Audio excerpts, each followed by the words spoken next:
We are live, folks. Welcome to the Mighty Late Show. My name is Mighty Mike McGee, and to my left and your right is Mondo and Rachel Warner. What up, guys? Hello, folks. Oh my gosh.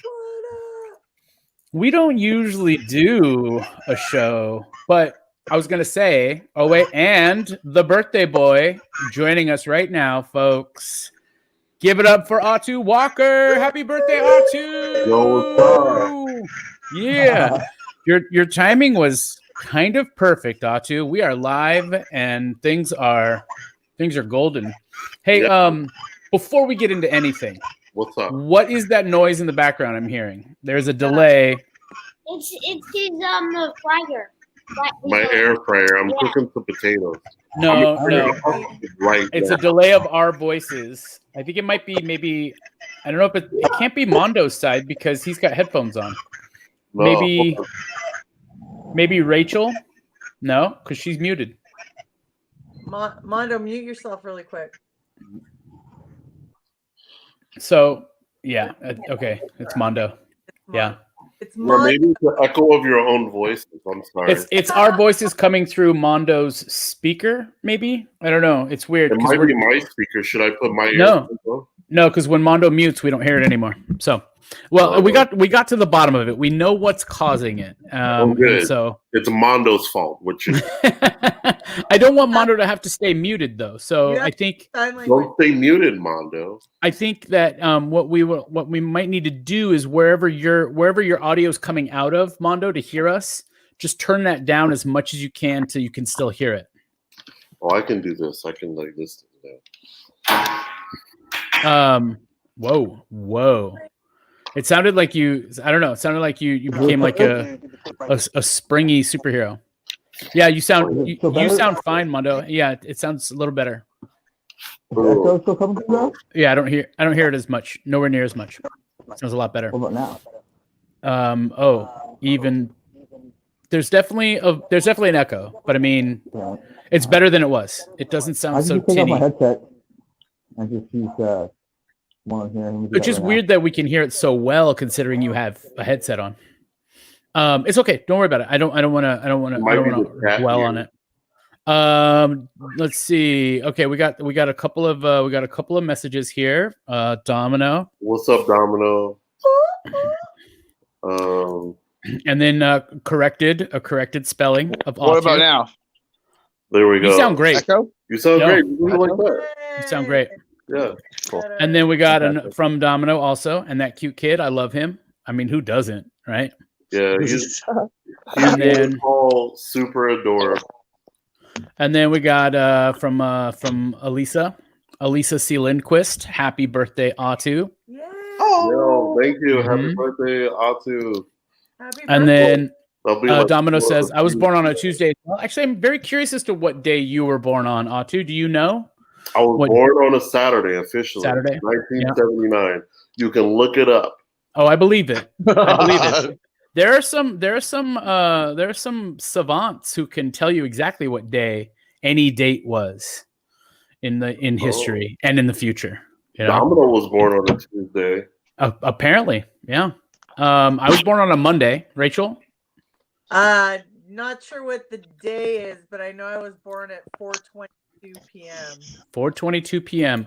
So you're September 30th, right? Correct. 1974. 74. Right.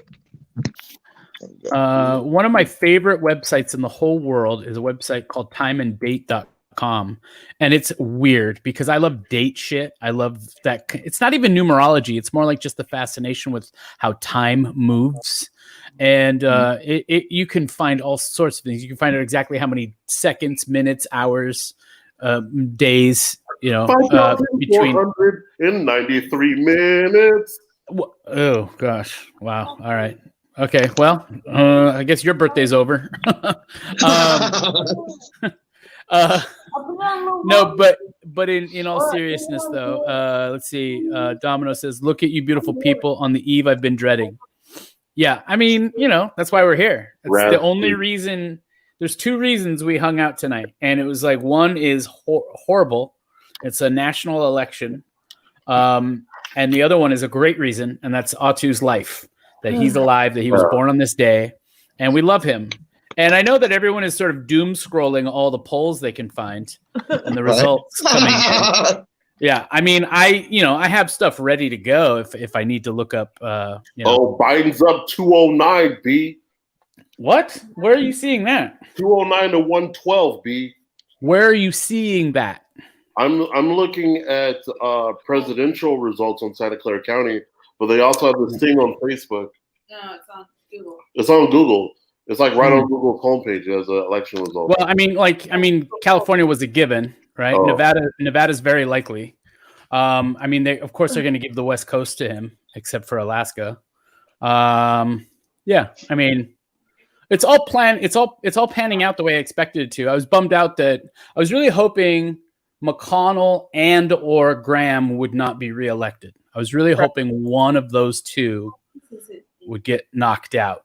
But yeah, you know. You want to hear my good news? Yes. Good news. AOC reelected. There we go. Good news. AOC. That is good news. Yeah, this is what I say. We flipped a Senate seat in Colorado. Hickenlooper won. Yeah. We picked up one in Colorado. Cory Bush won. Cory Bush goes to the House of Representatives for the state of Missouri. Very excited about that. Was Cory Bush new? Was he She was a Black Lives Matter activist. Right. One of the early. Did she? Yeah, she's been around since the Trayvon Martin days. She ran last time and lost, and then ran this time and won, which is very exciting. She's awesome. That is really exciting. We have our first transgender senator, you guys. Yeah. Sarah Bride is our first. Yeah. And for the state of Delaware. So. I found that out from a Canadian friend of mine. A Canadian friend. I have so many Canadian friends who are watching this election so closely. Dude. I kind of look at it like this. I look at it like that really nice family that lives upstairs. They have their problems, but they're very quiet, you know. Yeah. And they're constantly looking out the window to see what's happening downstairs, you know, in the really shitty apartment downstairs that has that huge family, and it's just a constant revolving door of just bullshit. Yeah. Don't mind me. I can hear you guys.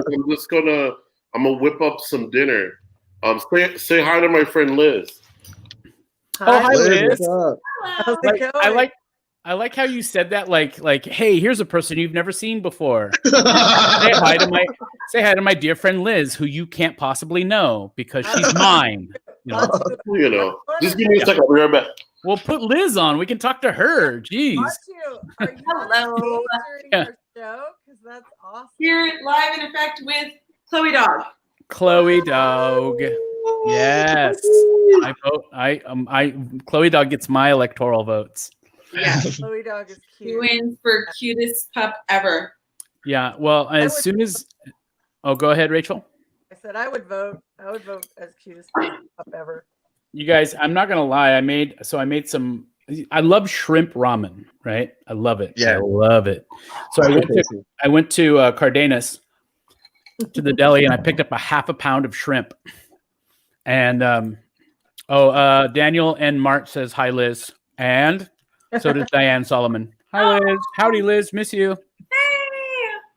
Happy birthday. I was actually there this afternoon. Where were you this afternoon? At Cardenas, because I was at the voting polls across the street. Oh, over at the African American community. Yeah. That's great. Nice. Yeah, I went over to Good Karma a couple days ago, and I was eating. I actually sat outside and ate a vegan Jamaican jerk burrito. And the owner, Ryan, gave me a 4-pack of the hop water, the Lagunitas hop water. It's basically it's like LaCroix but hops flavored. Oh, what? That's interesting. And you know, as an alcoholic who only drinks non-alcoholic beer every once in a while, this is more like drinking it for the flavor as opposed to drinking non-alcoholic beer for the like to pretend I'm drinking beer. You know, this is more like, Yeah. hey, because you miss hops, try this. I'm It's seriously into it. I'll try it. like somebody took like a Perrier and threw some hops in it, let it soak overnight, you know, and then you're just like sipping on it the next day. It's good, but That's available at Good Karma. I'm gonna try that out. well, Good Karma really kind of helped to. I credit Ryan and the crew at Good Karma back in the day for like really bringing craft beer to downtown. Yeah. Like really they were the ones who really started putting that stuff on tap and really like, because now you go anywhere downtown, like everybody has to have at least a couple of good beers on tap, right? They have Most to. definitely. You know, I mean, maybe not every single bar, but a lot of the restaurants, you know. But Ryan really, I would go there and get like, when I was drinking, I would get like the craziest like tripels and quads, and they'd be the thickest beers. Like I was drinking like delicious mud, you know. They were Yeah, crazy. I really like. They have a few sour beers there that are pretty delicious. Domino, do you just want to join us and get in on this conversation or what? I feel like everyone, like basically what I wanted to do was I wanted us to talk through some things, concerns, what have you. You know, I mean, you literally can't win them all. That's the way it works, right? You can't. This country's too big for us to win every freaking election. You know, us as in like, I'm assuming everyone on this screen right now is relatively liberal. You know, we are, you know, in a number of places, we are the enemy. I'm pretty sure Chloe Dog is a Republican. Oh, Sure. nah. Or be Republican. Domino loves you, Rachel. I love you. Bro, come eat dinner. Yeah. Christine McGovern says, hi, Rachel. That's Aria's grandma. Oh. Oh my gosh. Aria's like costume posts you've been posting have been so fantastic. Oh, good. I'm glad. Yeah, I love them. Like we raided the closet and just like I spent $40 on Halloween this year. This was like I bought 2 bags of spider webs and like 2 bags of candy, and like we just raided the closet for every costume that she owned, and just like You spent $40 on Halloween? What you spend on Halloween last year? $500 or $600 probably. God dang. Well, you think about I need a costume for the bar. I need a costume for my daughter. And then my daughter and I usually do a team costume. So like last year she was Coraline and I was the other mother. So I had that costume and then I had to have a separate bar costume. That wouldn't have made any sense. My costume doesn't make any sense without Coraline. You can't just show up as the other mother. Nobody would know what the fuck was going on. Yeah, it doesn't make any sense. So then candy for my neighborhood, which is usually like thousands of kids come through. I live north side downtown, and like usually for candy you need at least a couple thousand pieces. And then I also buy candy for the bar, and usually just like split it with the bar because I usually go a little crazy. I don't know if you've ever seen the bar Yes. for Halloween. Yeah. Well, I mean, like you go all the way for Christmas, for the winter holidays. You go full bore. I do. Right? I go all and I know you appreciate Halloween more. I do. Yeah. So it makes sense. It makes sense. Like you love a good holiday. I love a good party. I love throwing a good party. That's like ultimately like at the center of why I love my job so much is that it's basically hosting a party every night, you know. So, like I had a killer show lined up for Halloween that didn't happen. You know what I'm saying? Like, yeah. But it's okay. Jose El Toro Mocajete says hello. Hi, Jose. Good. Thanks for being here, bud. Mhm. Yeah, that's one of the things I love about. I mean, if I say that's one of the things I love about the caravan, it's actually really one of the things I love about you. Aw. Is that you treat your community right? Like, Well, that's what it's all about, right? People can mhm. anywhere. There's, like you said, you can't, walk a block without tripping over a craft beer place in San Jose, So Mhm. really, and especially a bar like the Caravan, which is all about neighborhood and, like you said, all about community. And like one of the things that's really, really important to me is that something that all the Sorry about that. stress is that we want everybody to feel safe there, Yeah, included there. yeah. And so like because that's a priority for us, it's a very comfortable place for people to come and hang out. And I love that I'm a part of that. And Mondo's a part of that also. Oh yeah. People are safe, I don't feel good, I would say, like in going to most bars because, it represents a part of my life that I have to avoid at this point, drinking and everything. But yeah, I've never felt that way at the Caravan. I've always felt really good that's nice. at the Caravan. Yeah. I like that. I've always felt really good. And same, I have to say the same with Cafe Stritch because it's a little less bar-y and more sort of restaurant-y. So Yeah. I think that makes it. But also, the more time I spend in a place, because I've done shows in both places on the regular, makes it a lot easier. Yeah. Ooh, Wonder Dave is joining us. Yeah. Wonder Dave! Ah, hello. Hey, welcome to the Mighty Late Show, Wonder Dave. I think you've been a guest more than any other person as of right now. This moment, you just broke the record. That's right. Yeah. Like And you didn't have to leave San Francisco this time. I love that. Yeah. I love that for me. Yeah. I love it for you too. And go ahead. What were you I gonna say? did just leave my kitchen to do this in my room. So Oh, that's very sweet of you. I'm sure your housemates probably appreciate it. yeah, seems like It's there's that weird thing. I always there's times where I'm like, I don't think I've zoomed from anywhere else but here, but my bedroom, which is why I put the hooray up on my wall, right? Yeah. Because if people got to look at that wall, I want to give them something good to look at, But I want to say that we have roughly about 14 viewers at any given moment at all times, and I think that beats out our biggest night at the Caravan. Probably. I feel like there were. I'm kidding. But I will say this. We will hover around the same number the whole time we're online. Whereas that you can't always say the same about the Caravan. Diane says, "Hi, Otley Zell, I miss you."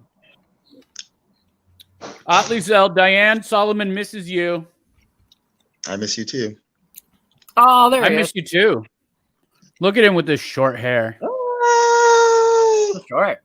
Look at that kid. He's like, I mean, seriously, he's like 1/3 of like a dude, He's almost like- fully grown. No, he's not almost fully grown, Atu. If he's almost fully grown, then he's the new Gary Coleman. All right. You know what he could be though? He could be 1/3 of a real cool kid in a trench coat routine right now. Just 3 kids in a trench coat. Like he's the top kid. yeah.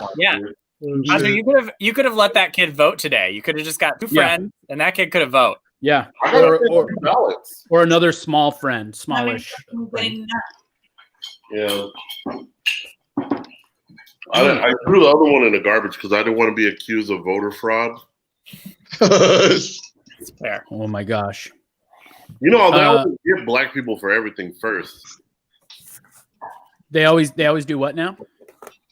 Well, if there's a crime, we're accused first, and then it's later found out some punk ass white dude did it. Yeah, I feel like that's pretty much the case throughout most of history. Oh, Like 99.9%, right? Mm-hmm. Yeah. and I feel like this is, I think every generation has had like a real shitty president. You know what I mean? I think every generation has had a really shitty president. And you got Reagan, you got Nixon, you kind of got to go a little further back to have a really shitty Hoover for sure. Hoover and was like a bad one.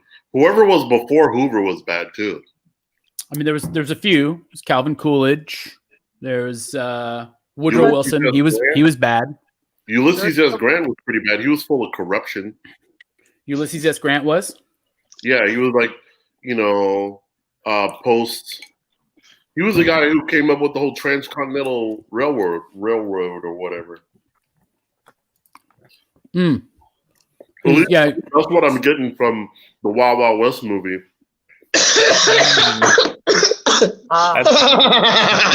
No. Definitely stay unmuted, Mondo. Definitely stay unmuted every time you choke. I'm sorry. It's funny.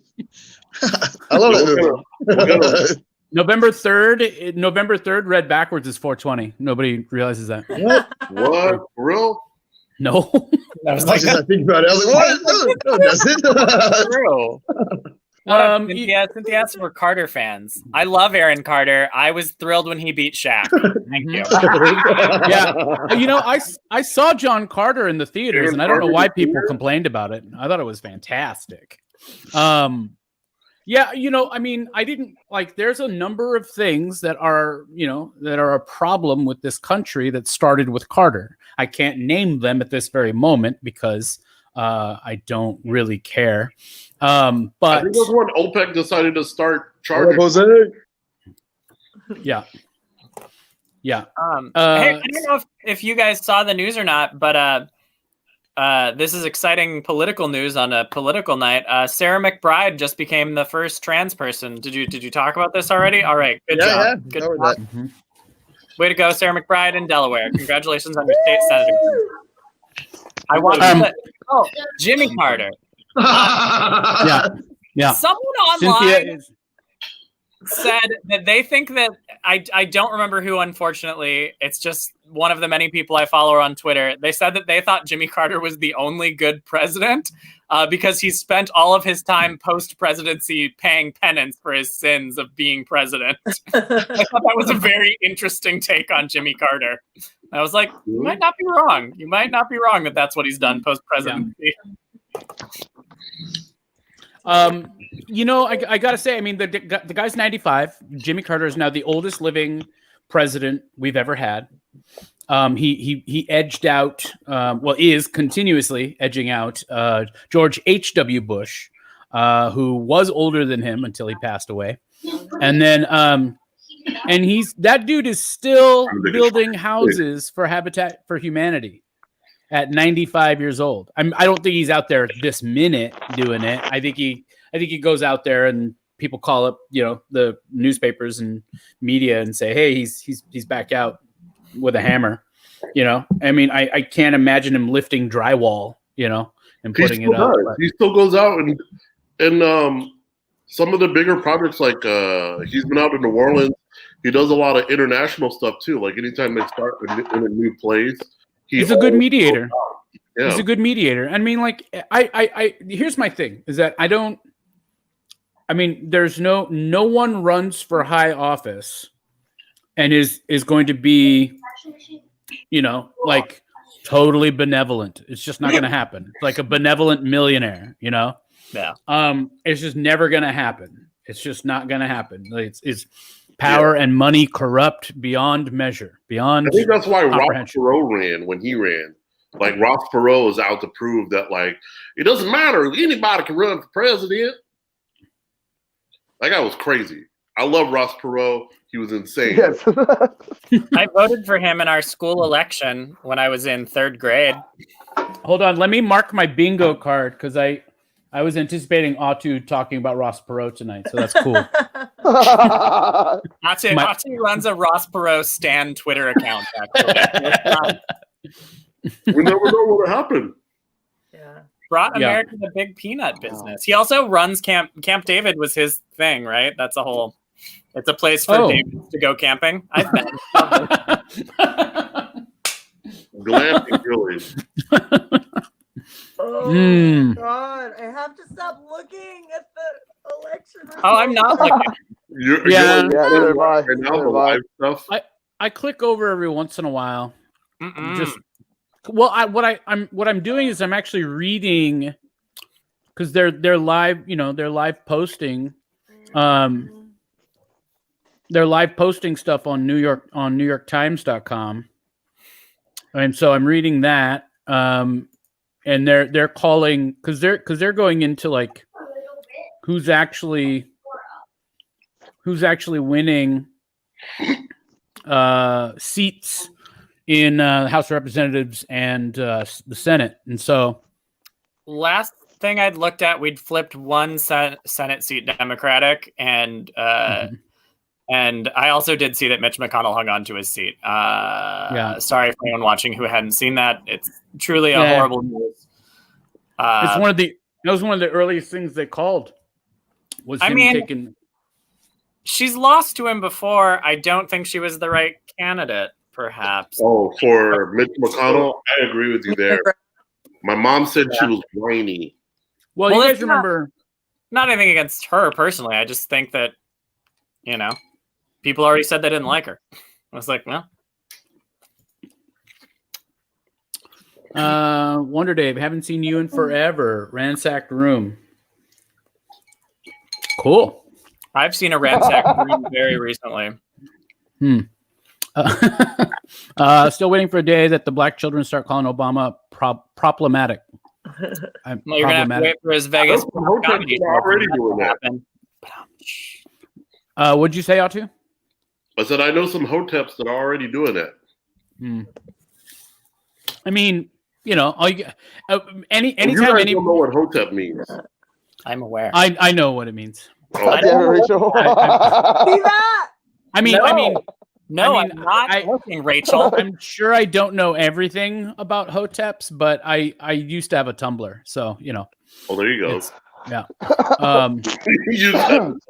Let's see. Hopefully, we'll be in my 40s and 50s when I care less. Yeah.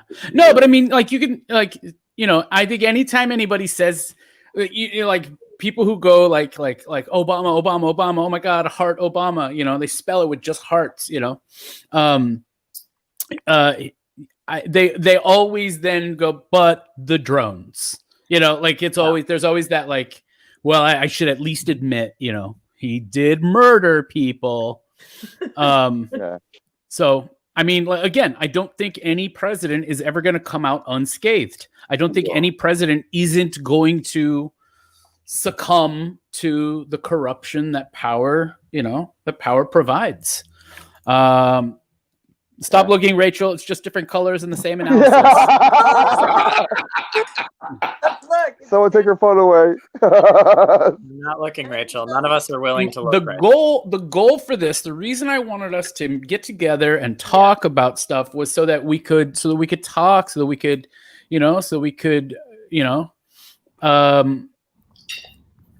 man down the street just put her mail in the ballot box.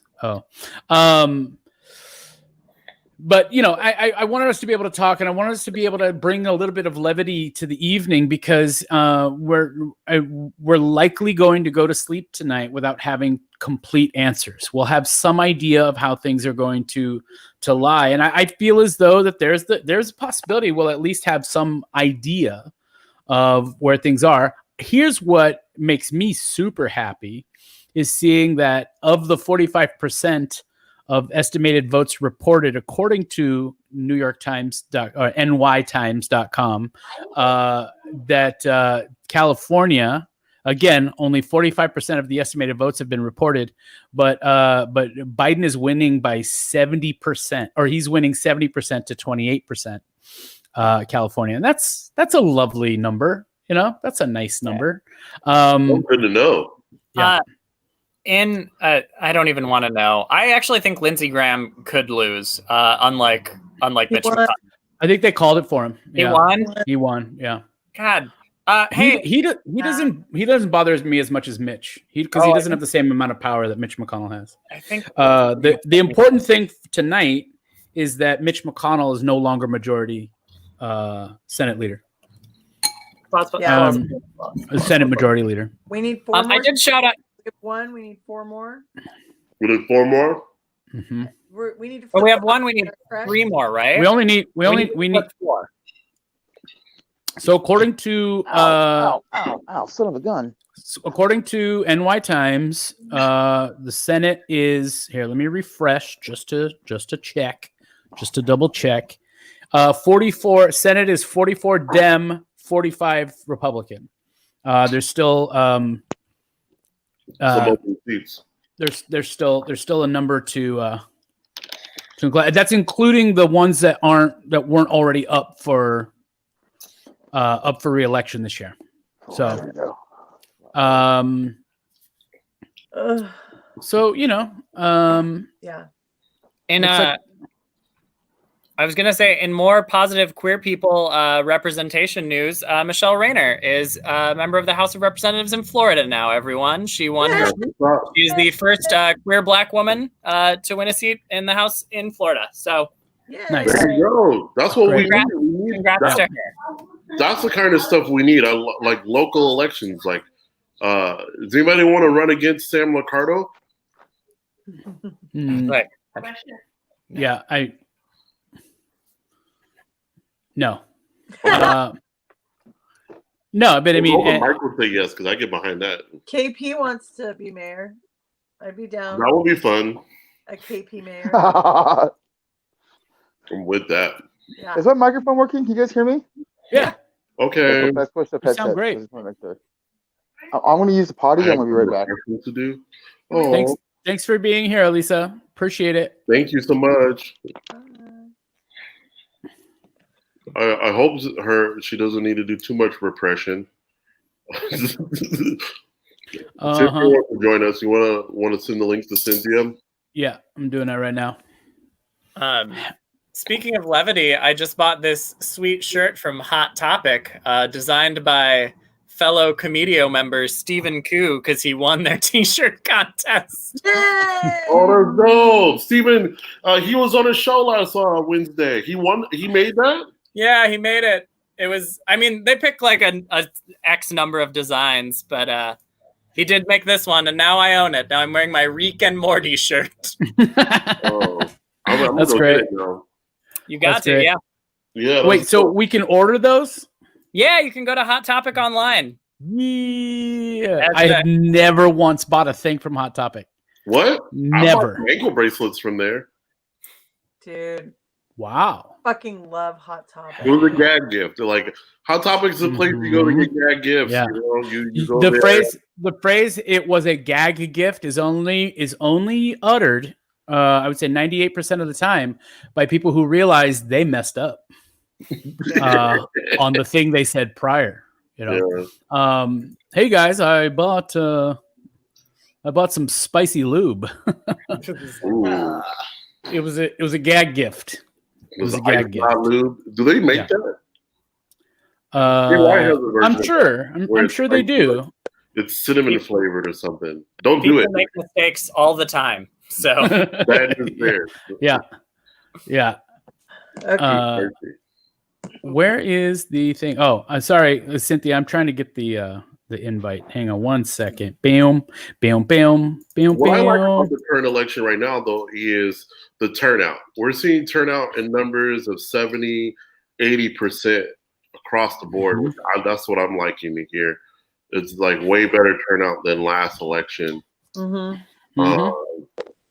And so that's inspiring. Like, it seems like young people are engaged and old people are falling asleep and forgetting, which is awesome. Yeah. Yeah. It's, I mean, we're at a point now where I think the key is I've heard this many times and I've said this many times. The key is representation and getting out to vote, whether you think it's important or not, because you may not think it's important, but there are people out there who need you to know that it's important. There are people out there who are depending on your vote because your vote is going to align with what they have going for them or not going for them, going against them, So it's very important that everyone who can vote does vote. What blows my mind is we had the county in 2016. We had Christine Montgomery says, "Hey, wait a minute! I am old and engaged. I want a bright future for my grands." That's right. Yeah, That's right. yeah. My daughter's grandmother, my basically my mother-in-law, even though, you know, it's complicated. Your mother in negotiation. Yeah. She's awesome. She's awesome. So, Engaged. I want Yeah. a bright future for my grand. Let's welcome Cynthia in public. No crackers. Hi. How's it going? good. It goes. Beautiful face. I mean, you know how it's going. You've been watching this whole time. Now you're part of it. I know. I was actually watching the debate, or not the coverage this morning, and then when I got off work, and I was like, you know what? There's no fucking point, because normally, you know, most of the people vote in person, but a lot of people voted by mail. There's maybe half of the states have started counting them. Half of the states won't even start counting them until after election day, and I'm just like, I don't. Yeah. Let me just stress out on my computer instead of stressing out, like staring at my TV. Yeah. Things are kind of close in Iowa for the Senate seat. Isn't it like that every president that has won Iowa? I don't know if that's true. That might be I true. think so. Okay, hold on. Let me check. Yeah, I don't know. North Carolina's too close to tell. It's in a 1% margin. I know that there are states that every president of a specific party has always won. Like I think every Republican who's won has always won North Carolina when they won. And if you lost like that, but I don't know that there's a state that every president who's won has always won. Looks like Montana's going to flip.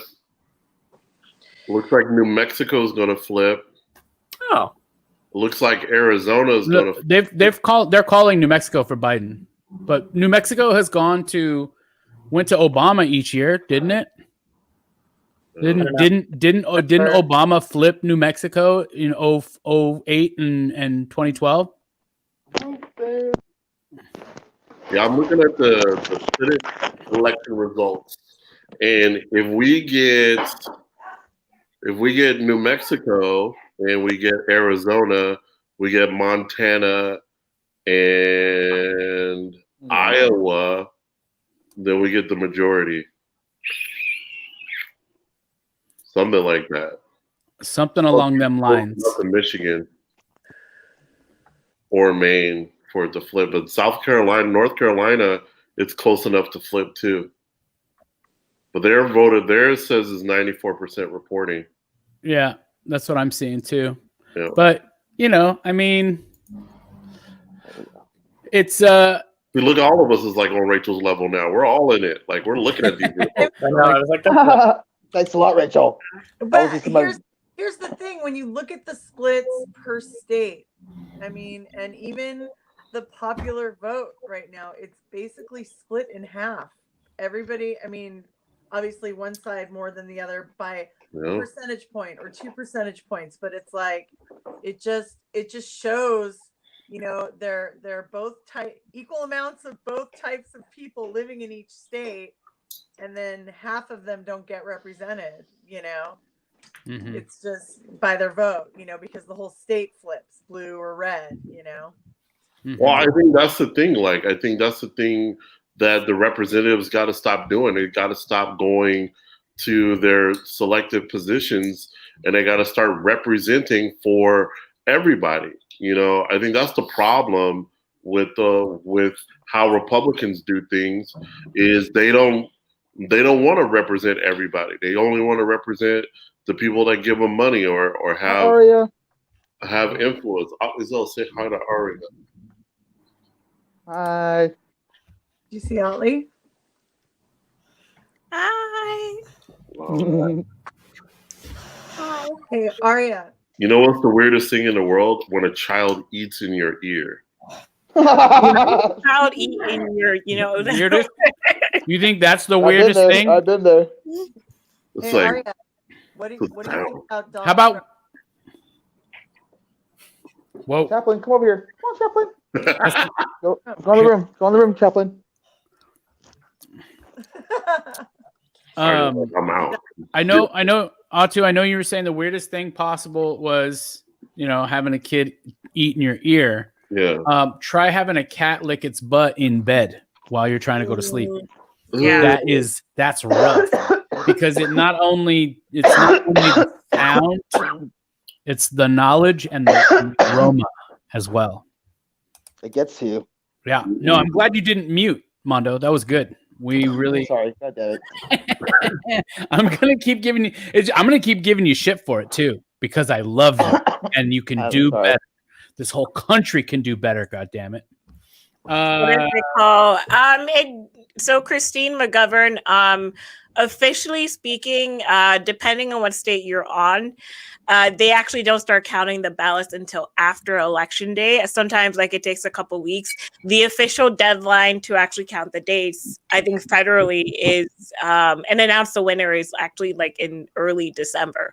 And that's the day where after the votes are counted, you have the representative, the electoral college that casts a vote on the voters' behalf or whatever. December 12th, I think. Yeah. But there is sort of there's a weird thing because the way the framers intended it, they were very afraid of tyranny of the majority or tyranny of the mob, which is why they created the electoral college in the first place, because they're hey, we want to make sure that small states have still get their voices heard and they don't get overshadowed by big states that have a larger population. But what that also means is that instead of your direct vote going to the president, they actually go to someone who has to promise to vote on your behalf, but they don't legally actually have to cast the same vote as what has been chosen by the people, which people don't know about. They could actually vote against, but they usually never do. But yeah. The December 4th. They feel like it can go the opposite direction because they feel like it's needed to protest or something like that. They have yeah, exactly. It's basically a way of checking oh my God, all these people are voting for a Nazi. I don't want us to vote for a Nazi.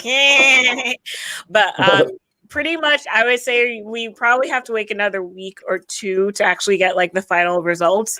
And they will, usually what they do is they call an election when the majority of the votes are cast.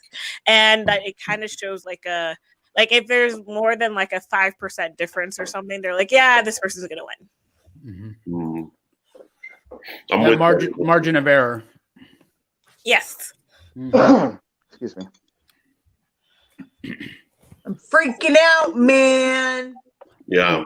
And meanwhile, I'm at my house sometimes and I'm watching this TV show called Forge. Whoa. And they make knives and swords. And it's a competition. And spear. I've seen that. And pretty cool. spears. I feel like spears are there's a niche audience for spears. Yeah. That's what my kids point at right now because this guy broke his knife. It often happens when we watch this show where people break their knives.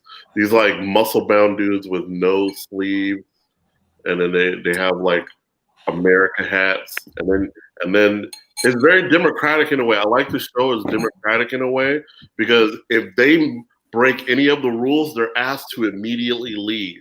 And usually the guys are yep, I messed up. I got to go. And it's beautiful. Wow. It's beautiful watching these dudes get checked. I love it. I watch it a lot. I've been waiting for a black dude to win, but some Mexican dude won a couple episodes ago, so I'm keeping hope alive. And these are guys that are they're making blade weapons. Blade weapons. It's called Forged in Fire or something. Whoa. Whoa. Forged. Like Daenerys. Daenerys Targaryen, first of her lane, last of, I don't know. There's a long list. Yeah. There's a lot of guys wearing dragons, breaker of chains. My buddy Larry loved that show. Forged in Fire. Larry loved Forged in Fire. That's a Yelp review if I've ever seen one. But This is actually the first year I've ever voted in my whole entire life. I'm so proud of you. Wow, thank you, Armando. Thank you, Armando, for voting. Thank you, Mondo. Yeah, you know, before just being in position, I've always just been about sex, drugs, and rock and roll, and just fucking, you know, living life. But after the 4 years that's going on, it's not acceptable. Yeah, It's I not feel acceptable. like Things need to we're change. seeing. Yeah, I feel like we're seeing. Oh, thank you so much for voting. Like, yeah. I feel like we're getting a lot of voter turnout. One, because people are a little bit more tuned into politics because they're just stuck at home, and then also, like, I think Gen Z coming up, they are a lot more politically active and aware than even our generation. Because millennials are just like, you know what? It is what it is. I'm just gonna eat my avocado toast and sit down and take a depression nap. And then Gen Z is just like, nah, bitch, I'm gonna wake up from the depression nap and I'm gonna go fucking protest. I will fight the system and the power. And also the third one is because people fucking hate Trump. Like, he's such a polarizing figure. Even more so than he was in the Hillary Clinton Trump election. I think it was more the inaction of people that caused Trump to win, and now it's gonna be like the actions of people because they're like, we've seen 4 years of shit. Let's not. Yeah, he got us all riled up. Hey, I have more good gay election news, everyone. Oh, Yay. good Yeah. game. What's the news? So, as of now, both Tory Harris of Memphis and Eddie Manis of Knoxville won their elections for the Tennessee State House of Representatives. They are the first two openly LGBTQ people ever elected to the Tennessee State Legislature. There we go. Hey, We got a rainbow wave going on, everyone. Rainbow. That makes barbecue taste all the sweeter in Tennessee and Memphis. Yeah. That's fantastic news. Memphis and Tennessee. The gay agenda is working. Very gay. Barbecue tastes better in Tennessee now. The agenda. The agenda. He's such a manipulative bee. If I win, I will pass the largest stimulus pack. I will pass the largest stimulus package I the know. world has ever seen. You know, it's gonna be so big. So big. Yeah, but it turns out to be very small.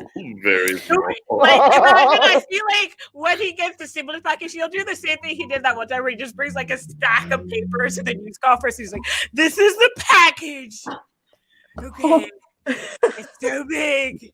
Or his photo op when he had COVID and he had to work in the hospital, and and he's sitting there with like just in like a collared shirt, unbuttoned, and he's writing, and they zoomed in on it, and there's nothing on the paper; it's blank. I'm wondering. I still remember he had another similar photo op a few years ago where like he was like pretending to write something on his desk, but like the bill was upside down. Yeah. What a fucking loser. Yeah. You would think his people would actually check that. Hold on, let me No, check. they don't check nothing. This fool, Trump. Jared Kushner, man. I think that's the other thing too. Like, I want to beat that dude up in the street. Dang. Atu. Yeah. Dang. Be crazy. Like, is anyone else angry at Ivanka? Because like she's the one who gets away with like being a piece of shit, but like looking so good that like she makes shit looks good. There's I don't some know. video of her. It was at like a women's leadership conference with a bunch of leaders of women all around the world, and she like tries to talk to them, and they're just like, "You are not smart enough to be here." Like they don't say it, but you see it on their faces, and it is great. I mean, it's not that I don't think that she's smart, but I also think she's one of those white women that like she gets like all the points for being like a strong, independent woman, business owner, while also like not advocating for things that will actually help women. Mm-hmm. Well, she's just a cuter version of Ann Coulter. That's really That's really an interesting what it way. is. That's an interesting way of looking at it. Yeah, she's just a cuter version of Ann Coulter, and Ann Coulter is a terrible person. Terrible. Like, Yeah, she's pretty horrible. she's openly terrible, and Yeah. she's so bad. The Trump administration was like, "Yo, you need to stay over there." That's how bad Ann Coulter was. So Isn't there? Hold on. I think Ann Coulter was actually on a roast by Jeff Sessions. Yeah, she's done, Yeah. she's done roast battle stuff before. Yeah, and then someone Or not roast battle, the comedy Someone's circle. on a roast battle too. Yeah. But someone once said, I think that, oh no, there was someone else. But no, there was a lot of good roasts of Ann Coulter, and then she was like, yeah, it was really good. They got her pretty good. Yeah. She's just everything that she's ever done. Like all her books make no sense, and people were just buying them. She was for a long time. She was the only person opposite of Ariana Huffington. You know, Ariana Huffington was like, she built that whole newspaper, that website, Huffington Post, that nobody reads anymore. I think it's still there.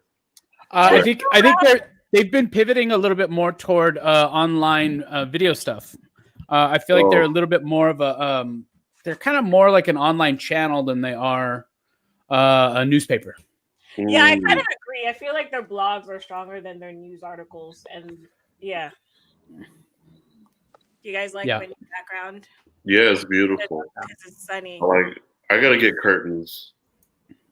Yeah, this is actually like it's not curtains, but it's there's no English word for it, but it's like a baño from my country. So it's like it was made in Cameroon and like what kind of material is it? 100% cotton. These maps are hurting my brain. These maps. Don't look at them, Jose. Look away from the maps. Look away from the map. We have a viewer in Germany, folks. Tim Kloppa. Hello, Tim. Dankeschön, Tim. Thank you for watching. I appreciate it. It's like was it 4 a.m. over there almost? My goodness. Maybe even 5 or 6 a.m. It's late or it's early. What time is it in Germany? Yeah, these East Coast states that haven't reported back yet. That is kind of 420. It's always 420 in Germany, even though marijuana is illegal. Wait, but Jose, yo, man, you're in Germany. You made it out. You're good. You got the health care. Like, just stay there. Yeah, but they're going into another lockdown light in Germany. Oh, really? Yeah, but a lot of Europe is going into a light lockdown until I think it's interesting. late November, early December.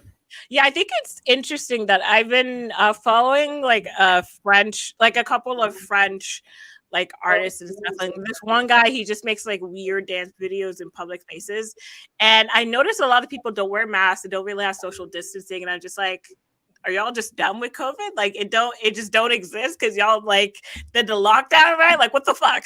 Like why? Why are you down with COVID?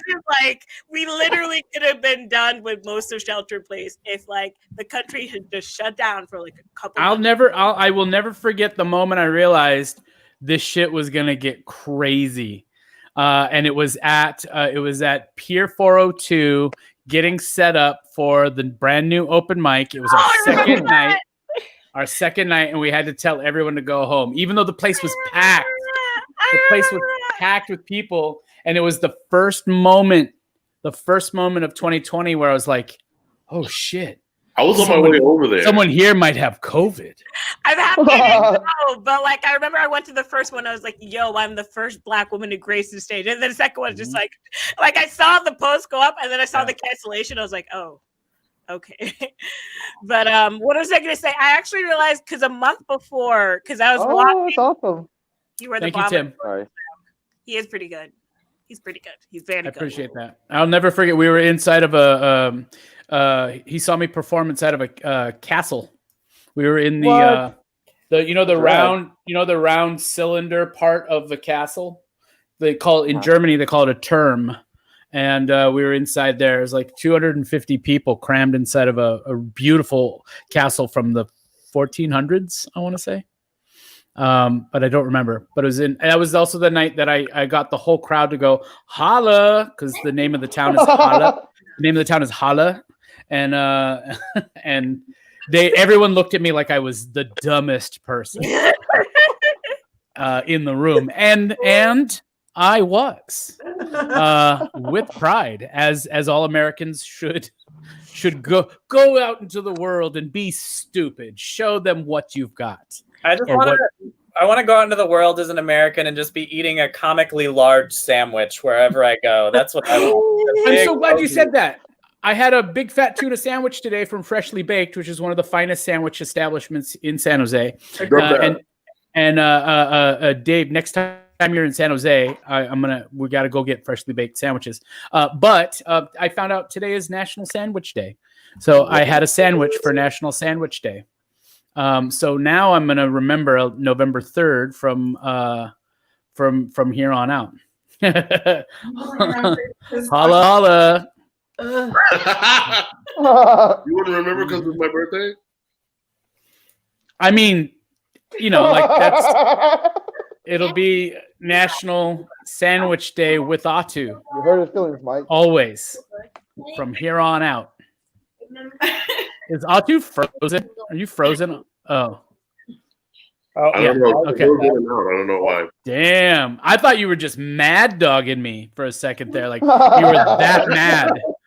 You were that mad that I wasn't associated. Weird people on, I do have a gift for you. It's a gift that I beautiful. found that I think you might like. Ooh. And it's I cool. hope it's a healthy and stable relationship with a potentially long-term life partner. With your dear friend Mike McGee, yeah. Oh, damn, with that. I am actually. I want you to know that I made you biscuits and gravy for breakfast this morning for birthday breakfast. Oh, what? I'm gonna just say fuck you, Tim. How the dare you complain and brag about your boring ass election? This feels like life or death for us. Yeah, but look at how people have been afraid Cynthia. of the outline war. Do you know I've literally stocked up on ice cream because I don't know if I'm gonna be stuck in the house the next fucking 2 weeks. Ice cream. Ice cream. The necessities. You got the necessities. All of a sudden, I was hearing about For an biscuits and gravy. emergency, because it's just gonna go bad if the power goes out. I love that you're like, gotta get this stuff that can go bad very quickly. Like that's Hey, you guys, think about it though. It only took like 40, 50 years for Germany to go from what it was to boring. So, like it's going to take us, I think it's going to take us a little while before we reach boring. Yeah, I mean, I also just if ever. told myself I gotta charge my taser, gotta charge my power bank in case PG cuts us off like the toxic ex-girlfriend that we apparently are. Is anyone hearing anything about any like craziness going down? I haven't heard anything yet. I guess I could go to Twitter. My friend Angelica said that people have put piles of bricks downtown. I see that. In San Jose? Yeah. What? They're back. The bricks are back. She posted here. Well, yeah, there was bricks. It's like people put the bricks out. But it's like okay, there's so many goddamn cameras all over the place at all times. Like, where's the footage of who's dropping these motherfuckers off? Right? Who's putting bricks? I just feel like maybe the brick makers are like professional, like they got a camera guy who's like a brick maker / camera guy, part-time that like takes care of that shit. Dude. Yeah, I'm with that energy. Like, I feel like they drop the bricks in sneaky kind of ways. They know what cameras to avoid. They're cops or they're Homeland Security, one or the two. Probably DEA. Probably the same thing supposed to be using to build the wall, but there's like, you know what? Let's put these here strategically throughout the urban society and see if folks trip. But if we know this, why isn't anyone just removing the bricks and putting them in a safe place? That's a good point. It's so strange to me that I mean it's like if you see a pile of bricks show up in a city, move them. Like go put them like everyone should just everyone in the neighborhood just go grab one brick and bring it home, and bury it in your backyard. And just, every year, once a year on Brick Day, you go and stand over it and pour out a little get a Mickey's Big Mouth, and just pour the whole thing out because you don't need to drink it, like you don't want to drink it. No, you don't. Not a good idea. Gross. Larry's asking about the meaning of the bricks. Oh, yeah. Yeah, so the meaning of what is the meaning of the brick? Yes, the existential question. Oh, we lost Cynthia. It only happens in basketball. So it's part of a tactic to put weapons ready at hand for people who may be protesting / rioting / looting. Yeah, it was first observed a few months ago during the start of the George Floyd protest. People were reporting like, oh, these like pallets of bricks literally just appeared. And they were saying that there might have been some outside entity trying to influence the protest to becoming violent. So like the conspiracy theory is that it's police officers or some like Proud Boy-esque groups that are doing that in order to sort of make the Black Lives Matter movement look bad if they take a break. Yep. Hey, are you making coffee? I'm sorry, let's put mute on. Wait, you're making coffee right now? Hold on, guys. Jose is like, I can't. I will not hold on. I will not hold on. It's funny. I was actually going to make coffee earlier and I completely forgot to. And now he said coffee. And the reason I asked is because I want some coffee. Kind of want coffee right now. Yeah. I'm feeling like it's like coffee or a special gummy, you know, Ooh, like one or the other. I also have coffee. Take both. Yeah, both.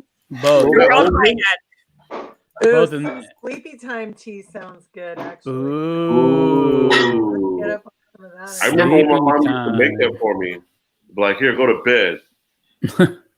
I should go to bed. So we're really close to 2021, the year 2021.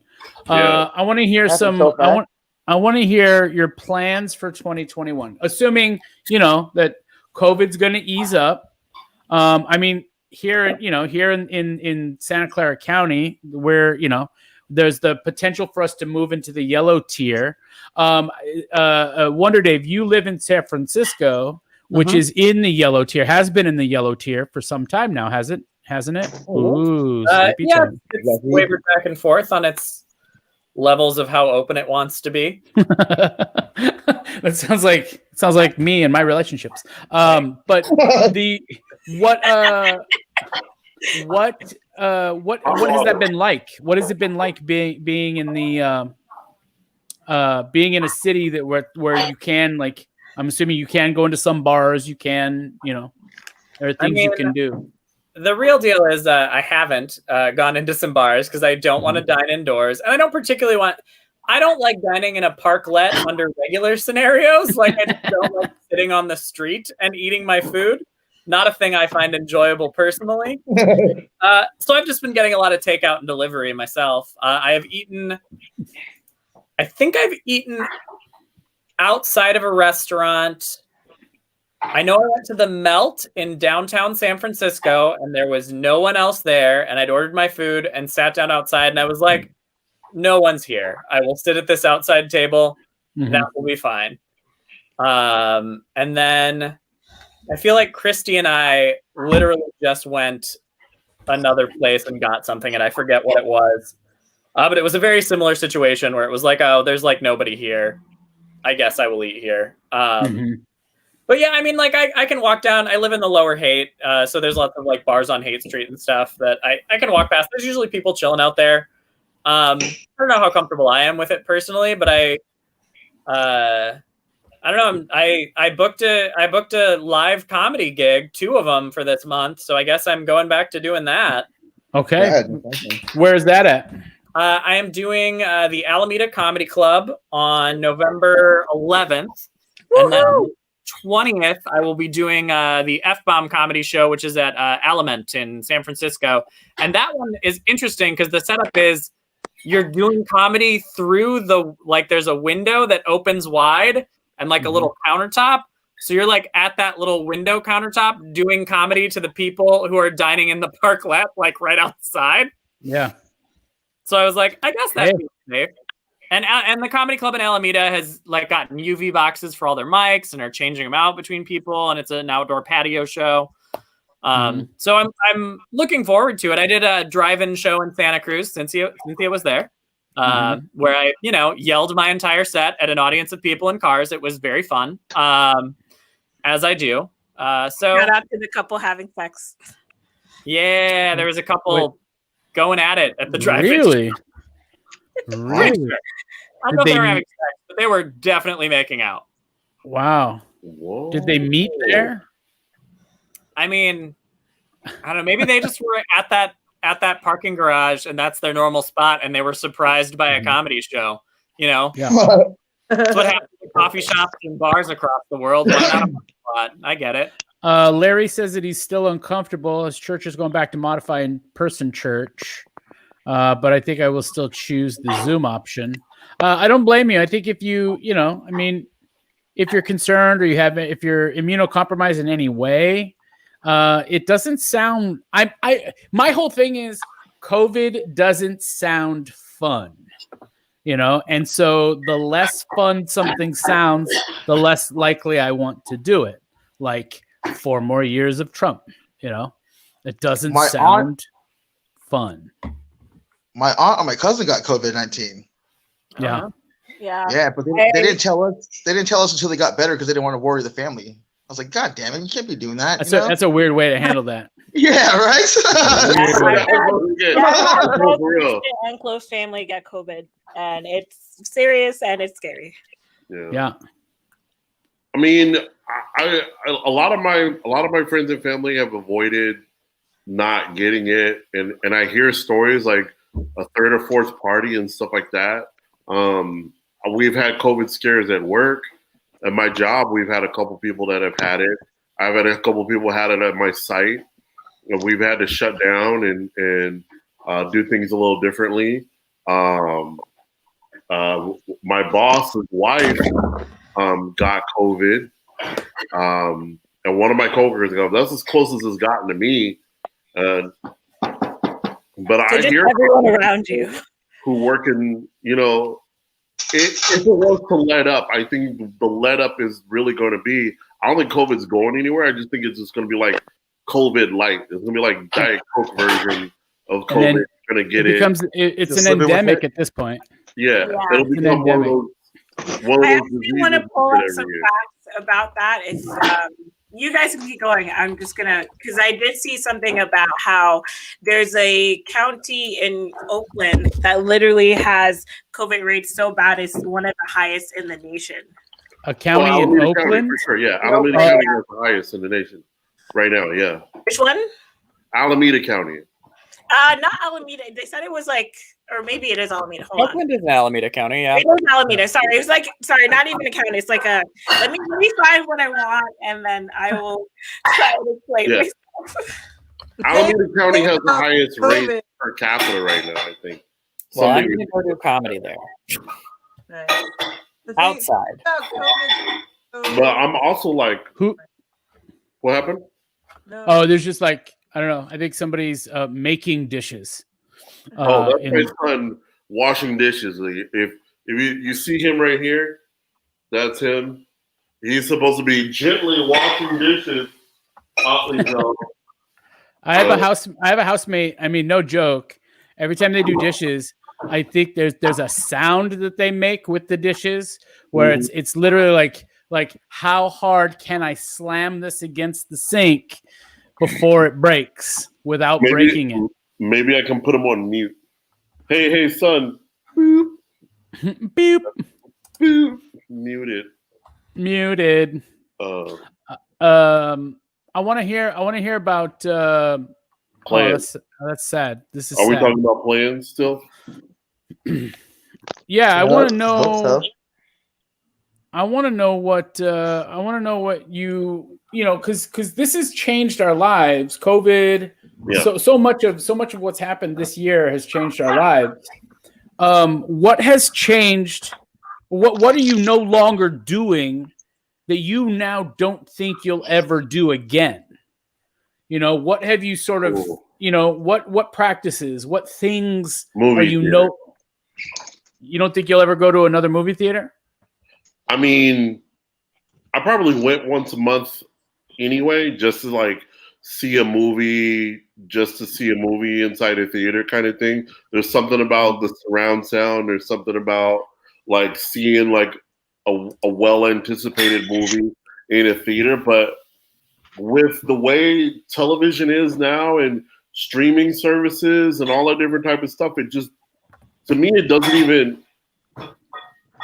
doesn't make sense. I mean, in a way, I mean, maybe it's nice to be there with a bunch of people and like having that same visceral reaction to things, but we have so much media and so much movies and so much podcasts and so much this, so much that. Like, the only thing that I'm really drawn more to that's been a difference is like being out in nature and having all the devices stripped away. So I think people have gone more towards that than anything else, like going for a walk, going for a bike ride. I've been bike riding since COVID. You know, there's been a lot of different things that I haven't done in a long time that I started doing again because for some reason with everything slowing down, I don't have that need to like be mixy on Friday and Saturday night anymore. Like I don't feel like I need to go out. Matter of fact, I may never go out on a Friday night again. I may just go home. We'll see about that. I'm in my house, bro. I ain't going nowhere. That's the argument going to be. I feel like that's going to be the argument if you're trying to date somebody. It's like, whose house are we going to? Because you don't want to go nowhere. So Christine McGovern says, church, since your pastor has put it on YouTube.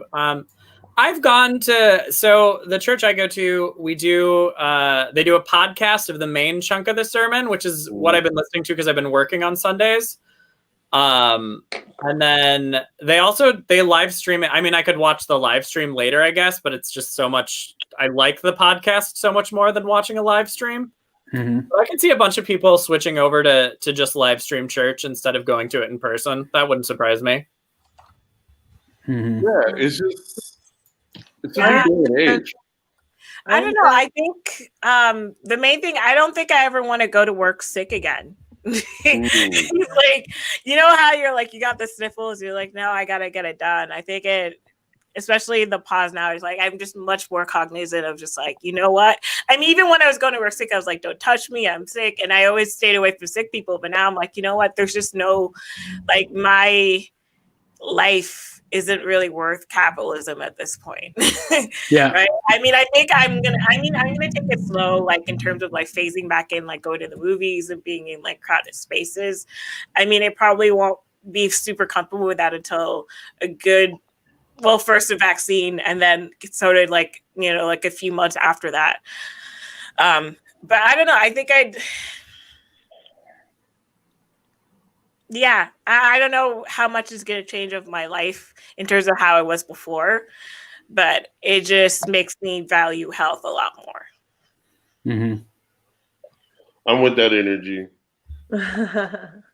I'm done shaking hands and I'm done blowing out the candles on a birthday cake. Are you just going to like do a bow? Excellent choices. Bowing, or like my favorite movie on the planet, Gentlemen Broncos. They do this thing where like he does this bow with his arms. I might do that. What about hug? Depends on the person. See, Yeah. Hugs, baby. Well, you know, not like everybody's getting a hug. See, that's the thing, right? Is that you know certain people. Like, okay, say for example, somebody comes over to your house. They show up at your door. You know, maybe they call you, maybe they text you like, "Hey, I'm outside." Right? They come outside. You come out. You catch up with them. Am I crazy, or is Atu like constantly pausing and then catching up? Okay, it's not just me. All right. I think Atu. I think you're. It's the weed, man. It's the weed. Atu, I think your connection is awful. So anyhow, I think there are going to be folks from here on out where you're like, oh, I trust them. I trust them implicitly. And then there are going to be people in a subgroup where you're like, yeah, you know, they do some questionable things. I've seen them eat off the ground. I've seen them, you know, like I've seen some dirt under their nails, you know, I already have that group. Again, it won't be that much different. But what I'm saying is now you'll be able to assess, like even more so. I think everyone's going to shift to, especially in places like, you know, like the Bay Area, Los Angeles, you know. Whoa, what is that? Crazy slapping. That was my rock star. I'm sorry, guys. Oh, okay. That was my rock star. I'm hearing phrases tonight that I never thought I'd ever hear. It's great. It's great. You know, like it took me forever to get my mom to come over and have lunch with me in my front yard and, you know, at a distance. And it wasn't necessarily because she was afraid. It was because she just doesn't want to leave her house. She's just like, I could be watching TV, you know? And I think that I'm a little concerned about some folks who are now couch potatoes who weren't couch potatoes before. And, you know, I think being forced to just stay indoors, it sort of introduces you to a life of maybe laziness, you know, that you didn't. I mean, I'm already a lazy person in a lot of ways. In a lot of ways, I'm a lazy person. And this has afforded me the opportunity to be even lazier, you know, because there's not a whole, like, I can't go out. I can't go out for long periods of time, you know? And so I think for me, I like being home. I'm in my room 20 hours a day sometimes, you know, sometimes 24 hours a day, you know, just leaving to pee and to replenish, you know. Bio break. So I think like as much as I was a performer, and I mean, you know, doing 4 shows a week, 5 shows a week, either organizing or performing in, you know, along with workshops, along with, you know, all the other stuff I was doing, there's no way I'm going to do that much stuff anymore. There's just no way, you know? So come 2021, 2022, I'm not going to be as busy as I once was because I don't want to be. I enjoy this slowdown. I am enjoying this slowdown. It has been a little bit of a blessing for me. I'm poor. But I'm not struggling. You know, I'm poor, but I'm not struggling. Biden is going to speak. What? Right now? Do we want to show it or do we want to keep it to us? No, I don't. I'll watch it later. You're still watching, Rachel. What? No. Nuh-uh. Watching. You're watching. No, I'm not looking at nothing. I'm not watching. You're watching. You about the old age. I think especially because the older you get. I mean, I don't know what it's like when you're like maybe a senior, but I find that it's harder to maintain friendships. Like the number of friend groups goes like this, this, this. And I would just imagine if you're living alone and you're cut off from your immediate family contact and support because you're trying to stay safe, that just must be very difficult. And, you know, a lot of your activities are just gone. But yeah, I mean, I think doing stuff like this, like hopping onto Zoom calls with people or calling people or maybe taking a walk, I think maybe it's not the same as before, but it's like something to get us by. Mm-hmm. Yeah. It feels good. I think like the Zoom thing is definitely like a social aspect that I didn't expect to be like fun. Like the first couple of Zoom shows that I did was definitely like, ugh, what is this? What are we doing? No, it's not your fault. No, it's not your fault. The attitude at the time was just like, this is what it's come to. You know what I mean? Like, hell yeah, I do. It was very much like getting a finger up the butt the first time. You didn't like it at first, but then you're like, oh, leave it there. Let's see what happens. So I still don't like it.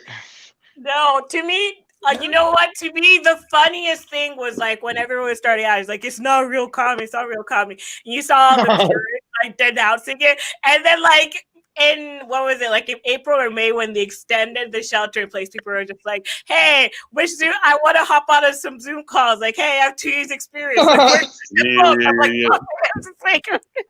No, it was also fun watching all the supposed like great comedians just bomb. I love seeing people just bomb on the Zoom calls. I'm sorry, that's the funnest part. That was funny.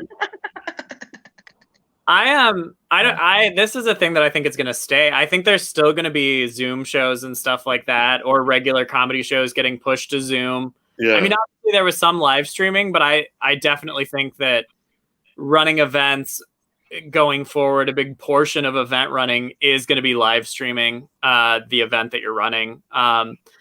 And I know like Hood Slam was already live streaming most of their shows. So I was working on, one show where they were doing it. But now every show. Yeah, I think a lot of shows are gonna live stream.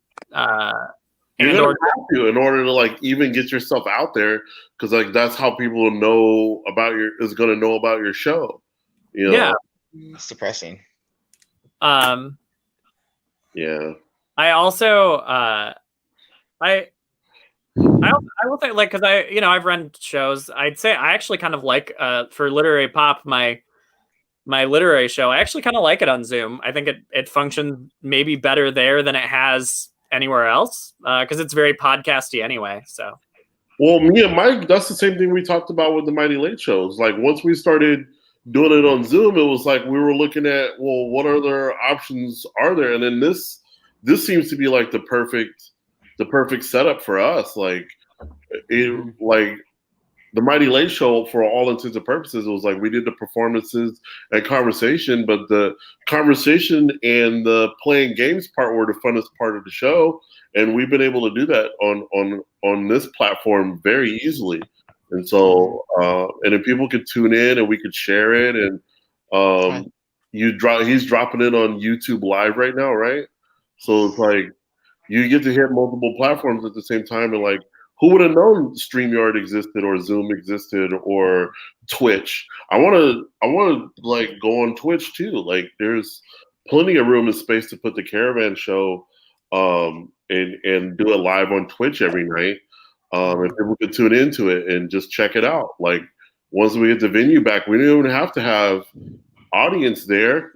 We have a couple people there really, and then like if we're Twitching every night and comedians show up and do their sets, that's great. We don't need like a lot of people, but I like that brick wall and how we can set up everything would be dope. There's no other venue like that. I don't want to do Caravan from my house. Fuck that shit. I don't know. I don't know if I can handle KP being at my house. Look at mayonnaise on everything. No, I'm just kidding. KP is delightful. I But love mayonnaise on my Ew. my son likes mayonnaise on his tortillas, by the way. Don't ever. Me too. But Tell him. Ew, really? Tell him I do too.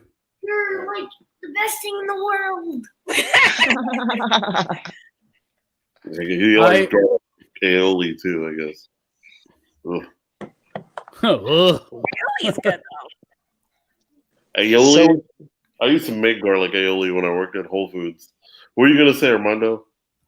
So with me, never in my life I've been told that I can never perform music in front of anyone anymore, And it's been fucking crazy for me because I've been doing music since I was 17 years old. Yeah. I'm 36 now, and playing these online like Twitch. I did a Twitch show for Agnostic Blunt and recorded that a day before. It took us 8 hours to fucking record and then edited it overnight and then sent it in. It's not the same. You don't get that energy from the crowd at all. You're playing in front of a fucking camera.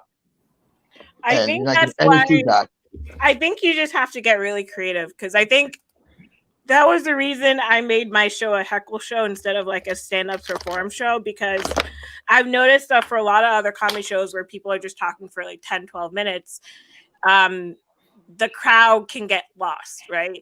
But when you have an interactive show, kind of like this, where people are going back and forth and there's just an element of surprise that you don't know, you're more likely to get like high engagement. And the way that we foster engagement is we just have people use the chat. And then whenever you read a comment off the chat, like even now, like whenever Biden is going to speak, whenever I wrote a comment and y'all like flipped it up, I'm like, oh my God, cool. I feel like I'm seen. You like feel like you're part of the show, even though you're not like one of the performers. Right. Yeah, So you just have to be creative and different. Music, I think that works better live than recorded. But at the same time, recording just takes a lot more time, and there is a way to do everything. It's just Well, with music, you got your drums going off, you got vocals, and you got bass and guitars going off. For that sound to be caught in a camera, you have to record it prior and have it mixed. No, basically what I've done with my shows, I've had a drummer and a bassist and a It sounds so muddy though. Muddy. No, like we just did a sound check and I just had them like change, like we did a sound check for like about an hour and I just had them like change this, change that, change that, so that the settings were like maybe not the same as live, but that they were a little bit clearer and better to someone listening from like headphones at home. Mm-hmm.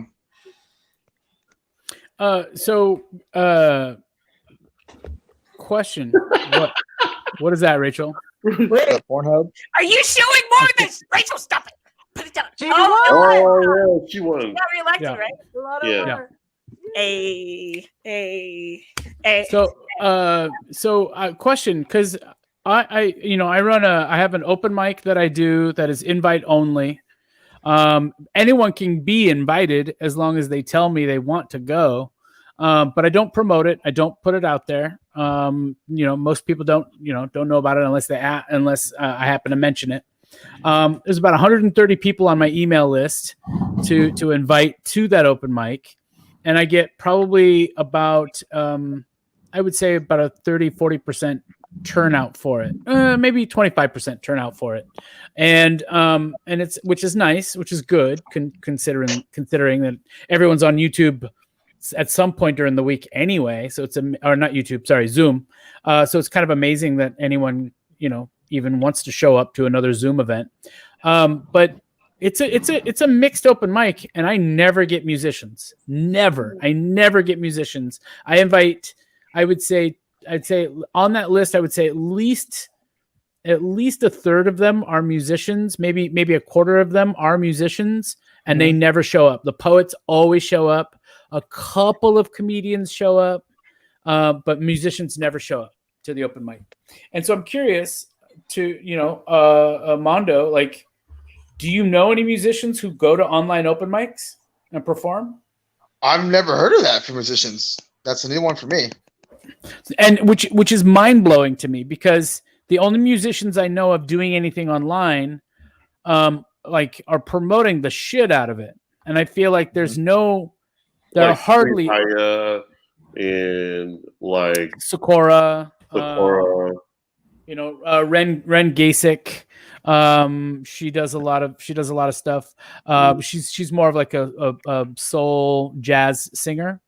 And so I think that Cynthia's onto something when she says that music really requires sort of a live present element, and so why do you think that is?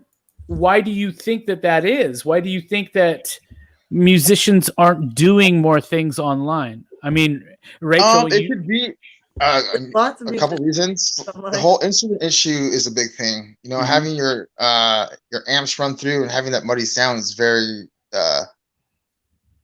it's discouraging. When you perform, you don't want to sound like shit. Yeah. You want to sound the best you can. Unlike comedians. Yeah. In the beginning of COVID, I just joined a band called the Ruffies, and the lead singer and I would do a little bass and guitar thing. And I gave it 3 tries, and I was like, I can't do this again, dude. Like, it's not the same. Mm-hmm. I don't like talking to a camera, Yeah.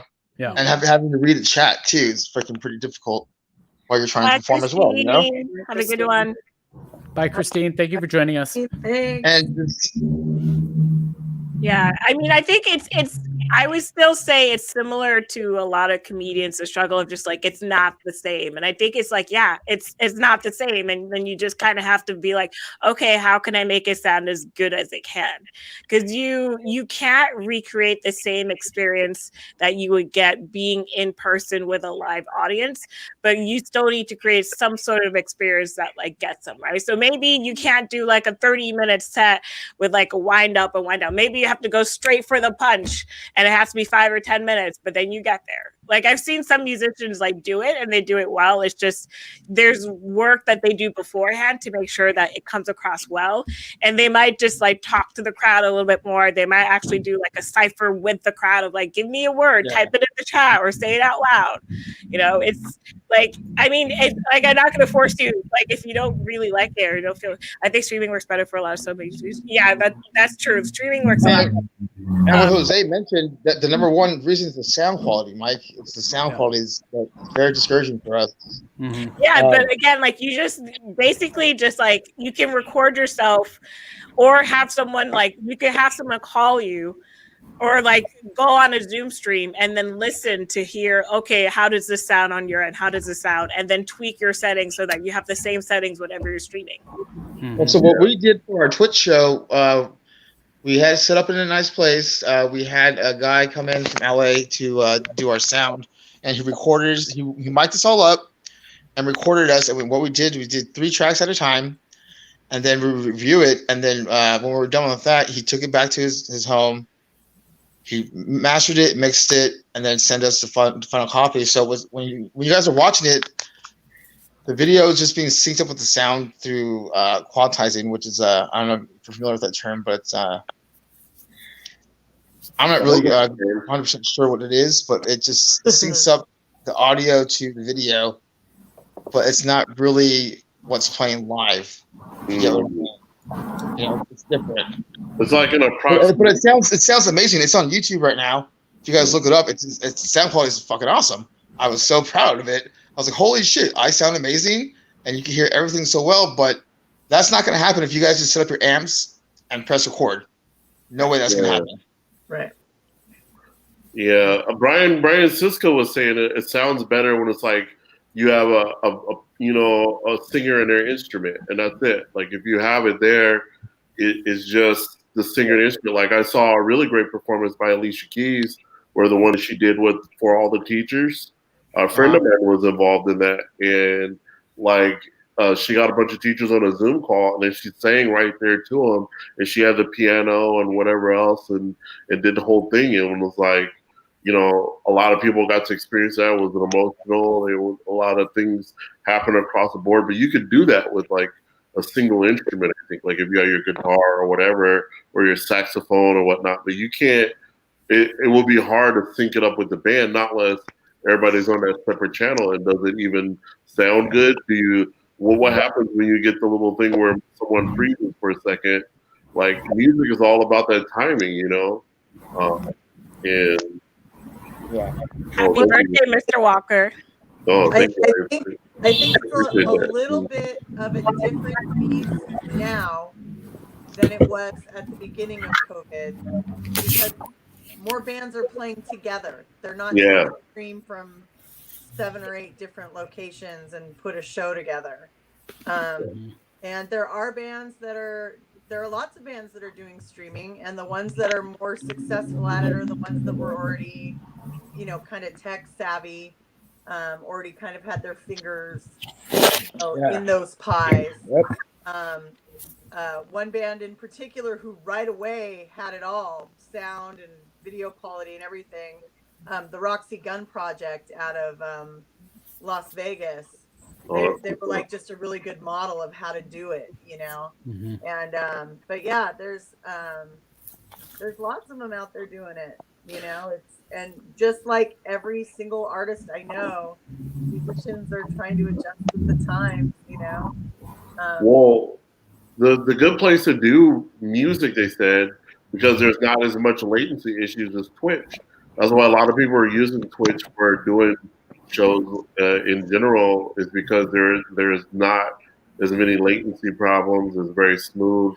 You have a high data threshold. You come into it, and if you're lacking of data, they'll help support on their back end until everything you got going, everything is smooth. So I feel like if you're gonna do like some real shows, like I think Twitch is the route to go, and then piggyback off of YouTube, and if you can Facebook stream it or whatever. But so what are your guys', since most of you are comedians, most of us I guess are humorous people, in terms of the stand-up comedy world, how do you think? What are your predictions for what's going to happen with comedy? Because I mean, I pop into various events. And I see, I see maybe half the performers, maybe a third of the performers that I used to see. I feel like a lot of the hobbyists just aren't doing it right now. But then again, I'm not going to as many events as you guys are. So, Cynthia, you looked really ready to answer that question. I have so many different answers to that question. I can describe the scene now and how it's going to be in the future. The one thing I love is that you can meet people from all over, and I've made so many connections with people from DC, from LA. Well, only like a couple from LA, North Carolina, pretty much like all across the US, and then sometimes even in Australia. Right. So what I've seen is that there's been a growth in the number of minorities and women leading mics, which is really great to see. And there's also been a growth in the kind of diversity of shows. So that's been really good in terms of now. I think going forward in the future, as things start to open up a little bit more, Zoom shows, a lot of I think the strong, stellar Zoom shows are still going to carry on. I don't know if it'll still have the same audience, maybe as now, because some people might just want to go to see something in person. But I mean, what I'm trying to do is like that dual hybrid Zoom show. Like I'm doing a secret show, which is now not so secret, on Friday. That's like piloting and trying that out of like, how do you create like a good interactive online experience as well as a good in-person experience, like the way, Comedy Central or like a game show does, like, because you're watching it from home and you feel like you're involved, but then in real life, there's like 40 people in the studio audience there actually providing that energy. So I think that's the way some shows are going to go. And I think if club owners are smart, that's how they should have been doing it, and that's how they will doing it going forward. Because if you really think about it, you can only have so many people in person, but you can have up to 100 or even more depending on your Zoom package online. So really growing that online audience is just advantageous from a business perspective. Mm-hmm. So that's free business advice. Yeah, getting followers, going live on Instagram. And how many in the shows that you produce, Cynthia, how many people do you have attending? Would you say what's your peak audience? The most I've ever had is 45 people total, including their comedians. The least I've had is 10. And actually it's been varying some, like it kind of goes up and down, but I would say it's been around 15 to 20 people total in the Zoom audience. The last one we had, which was All-Star Show, was about 25, 26 people, and that was pretty heavily promoted. But I don't know, I think it was definitely higher, I think, at the start of the apocalypse, and now that there's like more shows and more things to do, people are like, maybe the CCC show is not my cup of tea anymore. So I'm still working that out, and still I took a lot of your advice in terms of like how to build a core audience, and I'm still kind of trying to figure out, okay, like what can I give my audience that's like unique and like that's a good experience, and how can I really cultivate this community?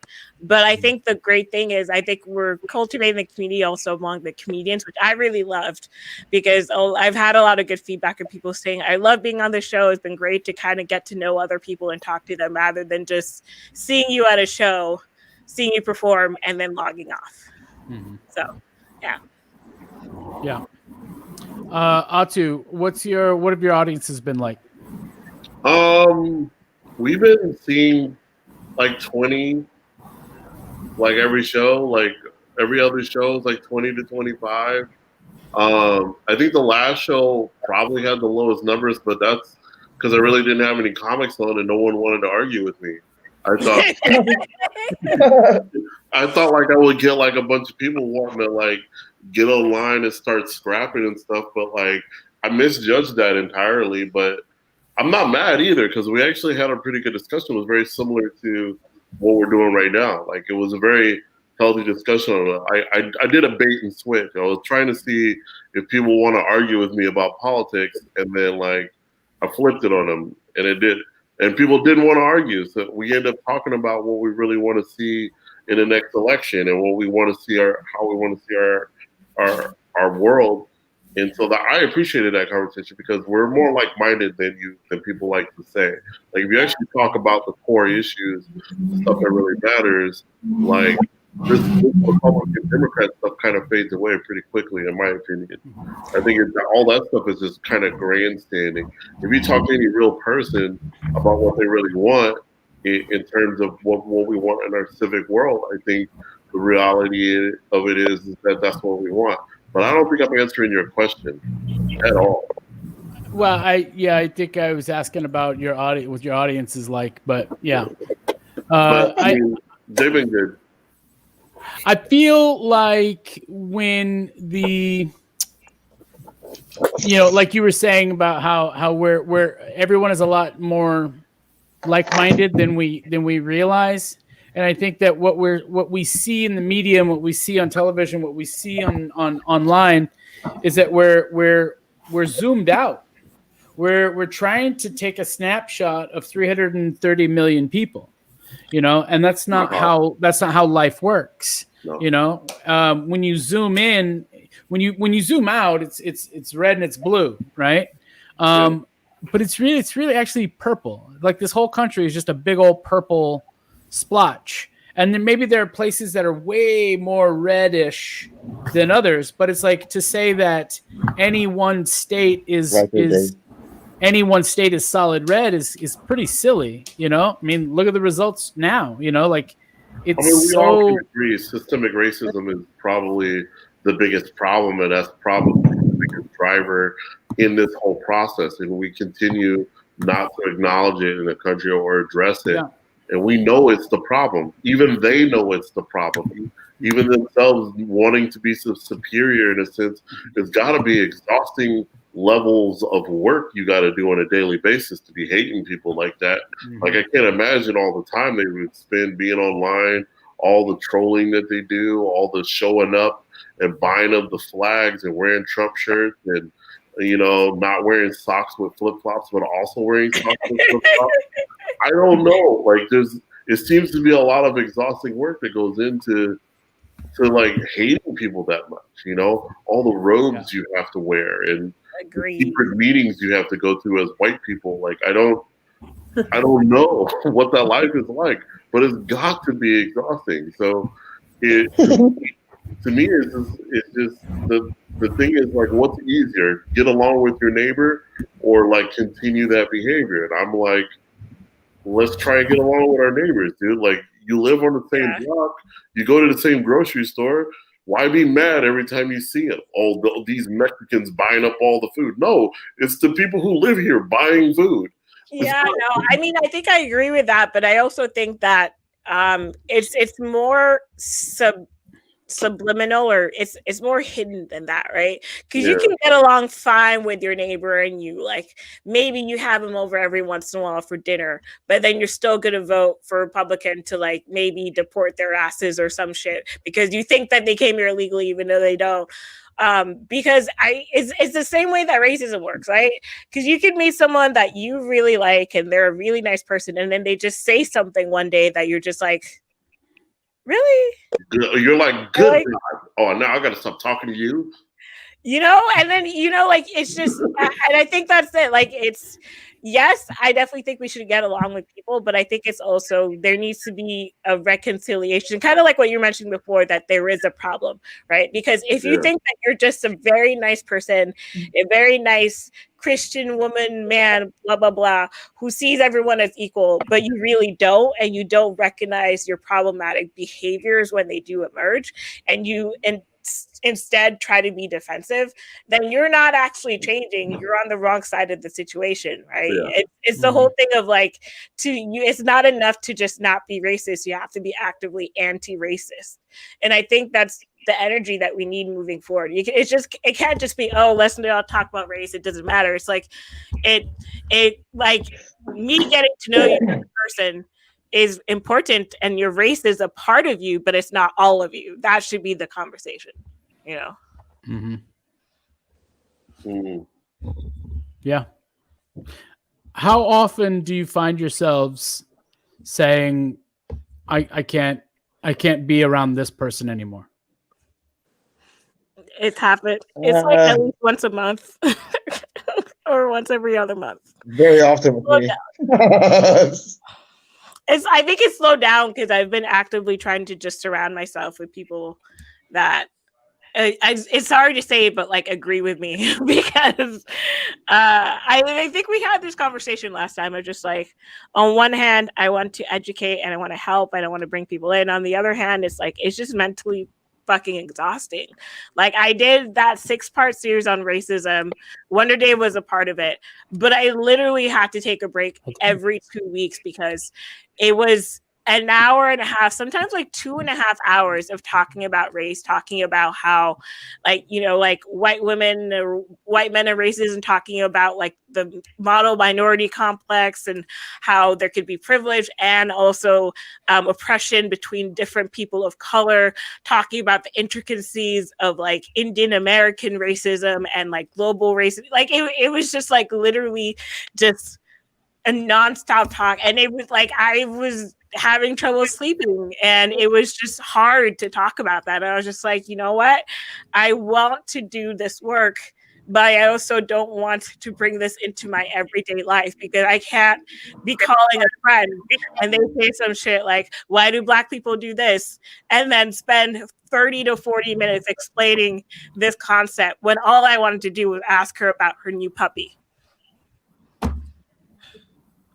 Yeah. I feel you.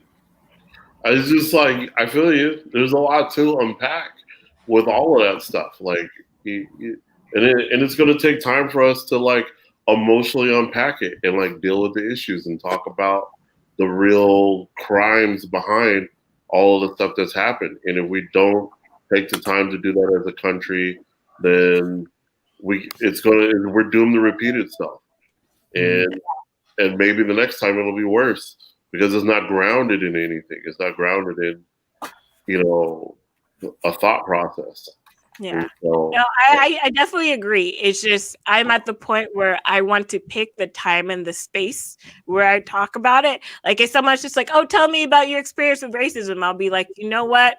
Let's make an appointment Friday, 2:30 p.m. Pacific Standard Time. We're gonna have a 30 to 40 minute conversation about it. Or hey, we can build an app around that.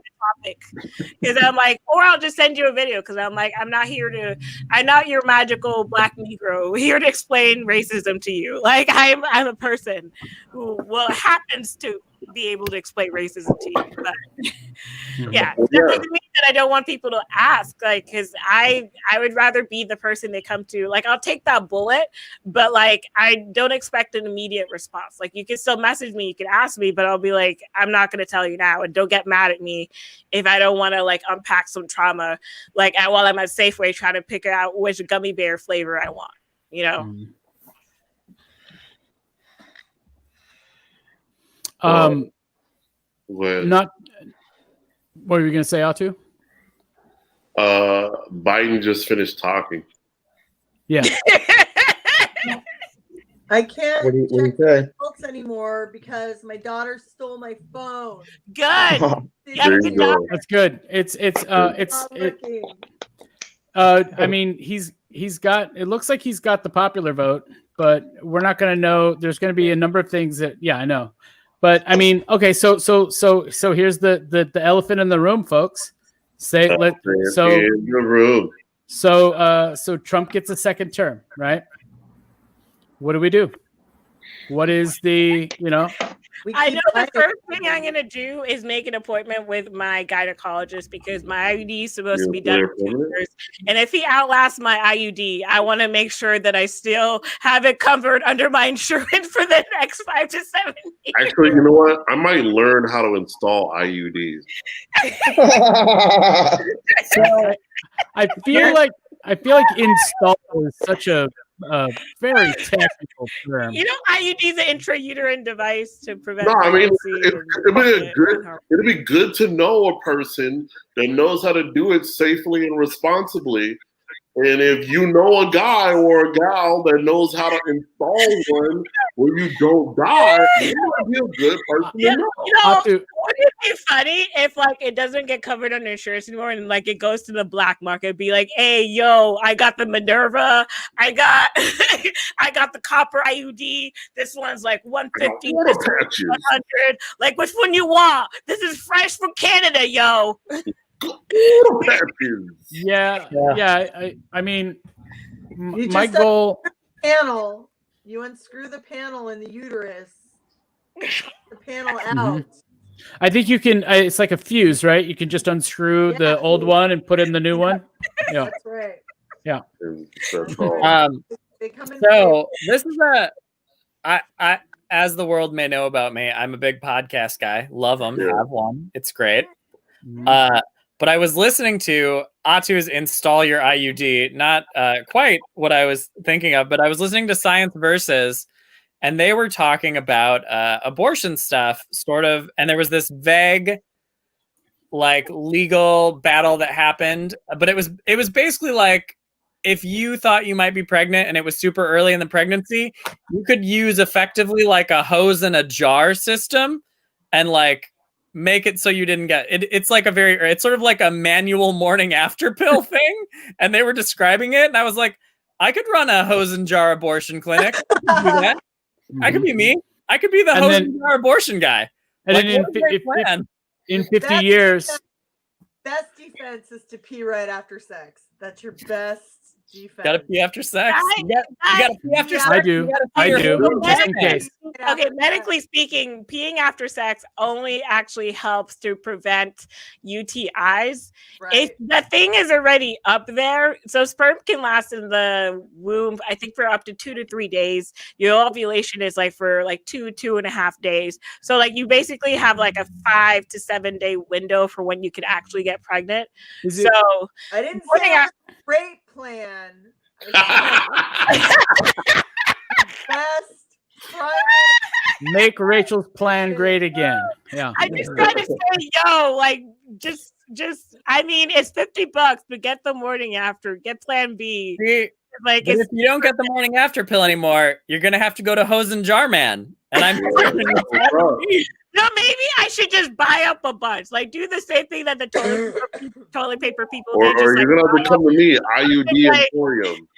Okay, two people talking at the same time is not working. And then in like 75 years, there'll be pubs all over the U.S. called the Hose and Jar. Hey, you guys heading down? I'm gonna go play darts down at the Hose and Jar. Yeah. Like, why do they call it that? What does that even mean? Like, well, you see, I'm proud.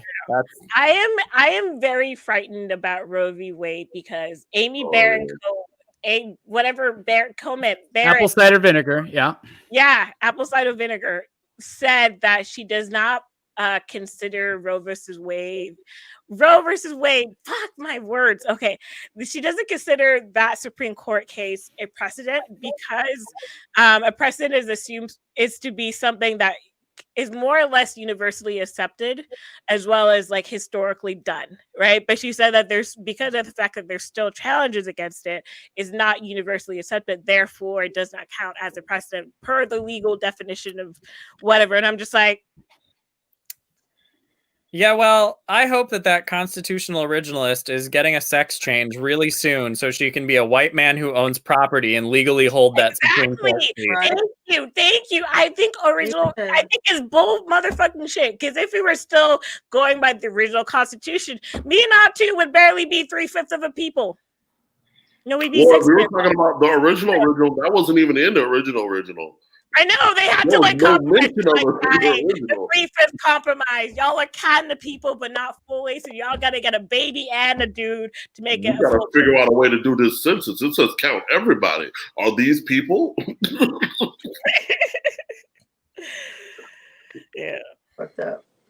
I mean, that's the thing though. Like the intention.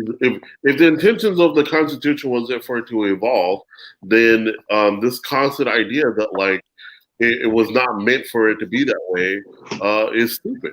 And these religious zealots, which is basically what they are, is trying to impose their idealized thought process on people. And they think that we're trying to do that to them. But it's more like, hey, yo, just leave us alone, B. Like, you do what you want to do up in your camp and be abusive and gaslighty all you want. Do that in your house, but don't Exactly. I just want to be able to jog to Starbucks, get Starbucks, do nothing at Starbucks, walk out, fall asleep in the library without getting a white woman calling 911 at any of those scenarios. Yeah, that's for real. Or Chad. Actually, I want to be able to walk around as a Vietnamese man for 20 minutes and not get arrested. I don't know if you guys experience this, but I've seen a lot of older Vietnamese dudes walk around in public in their underwear and nothing happened to them. So I've never seen that. I've been to Vietnam Town like 4 times, or no, 10 times. Trust me, you hang out in the daytime, it'll happen. They'll pop out in their drawers and you'll be like, what the fuck? Well, they're probably just more comfortable that way. It's true. I don't know. It's get hot down there, I guess. Yeah, but okay. What I do want to see for 2021, I want to see Democrats throw some hands, okay? Because like the whole time, Democrats have been like, no, we are the reason, we're the party of reason. Like we uphold the rules and the laws, and every time they get called out for bullshit by Republicans, they're like, you're right, we should check ourselves. But the Republicans, this whole time, they're like, fuck the rules. We don't care about precedent. We don't care about the fact that we're ramming through a nomination, even though we said 4 years ago that we shouldn't be nominating someone in the last day of a presidency. We don't care about the fact that we're doing all these last minute voter suppression shit. We don't care about how it looks like because we just want to win. And I'm like, nah, Democrats need to come back and be like, okay, y'all lost. Motherfucker, sit down, motherfucker. Sit down. Sit the fuck down. You know what we're going to do? We're going to add more. We're going to just add more. We're going to pass the course. We're going to do this. We're going to do that. I just don't care at this point, right? Because like politics is already dirty. At least make it dirty for our sake, okay? Make it dirty for the people, all right? Shit. Ooh. Yes. Did y'all know that they actually used to have fight. in the Congress? Like everybody out there when it came and like die off. They say I didn't hear what you said, Cynthia. They used to have like duels in Congress back in the days.